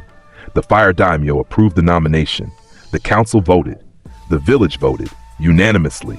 The day Naruto Uzumaki became the 7th Hokage was the loudest day in Konoha's history, and not because of explosions. The ceremony was held on the roof of the Hokage Tower, rebuilt after Pain's invasion, overlooking the village that had raised him, hated him, feared him, and finally loved him. Every citizen was present, every ninja, delegations from every allied village. Gaara came from the sand. The Kazekage stood among the crowd and watched with the quiet satisfaction of someone who had been saved by the boy, now ascending to the highest seat in the land of fire. Kakashi placed the hat on Naruto's head. The white and red Hokage hat, inscribed with the kanji for Fire Shadow, settled over blonde hair and blue eyes and whisker marks. The crowd erupted. Not the shocked eruption of the Chunin exams, not the grateful eruption of Pain's defeat, a deliberate, joyful, overwhelming roar of approval from a village that had watched a boy with nothing become a man with everything. Naruto stood on the roof, Hokage hat, Hokage robes, custom black and orange trim, because tradition was important, but so was style. Grenadier bracers Mark III on his forearms, the latest version, sleek and understated, more a symbol than a necessity. His prosthetic right arm flexed at his side, fully integrated, fully functional. He looked out at the crowd, at Sakura, smiling through tears, at Kakashi, eye crinkling from the background, at Iruka, who was openly sobbing and didn't care who saw, at Hinata, standing in the front row, pressing her hands together, radiating warmth that Naruto could feel from the rooftop, at Tsunade, arms crossed, trying to look unimpressed and failing spectacularly, at every face that had once looked at him with fear and now looked at him with pride, and at the back of the crowd, leaning against a wall with one arm and a traveling cloak, barely visible, Sasuke. Their eyes met. Across the distance, across the years, across everything they'd been through, the rivalry, the hatred, the love, the valleys they destroyed and the world they'd saved. Sasuke nodded. Once, the faintest motion. Naruto grinned. That grin, the one that had been there since he was 5 years old, the one that said, I am here, I survived, and you cannot ignore me. He raised his hand. His left hand, the real one, the one covered in scars, the one that had been burned and healed and burned again. This mad lad really said, I'm gonna be Hokage, then proceeded to nuke everything that moved. Absolute menace behavior. If this was the most unhinged thing you've watched today, hit subscribe so you don't miss the next, where shit gets really explosive. Comment your favorite Bakugo move. I'm out.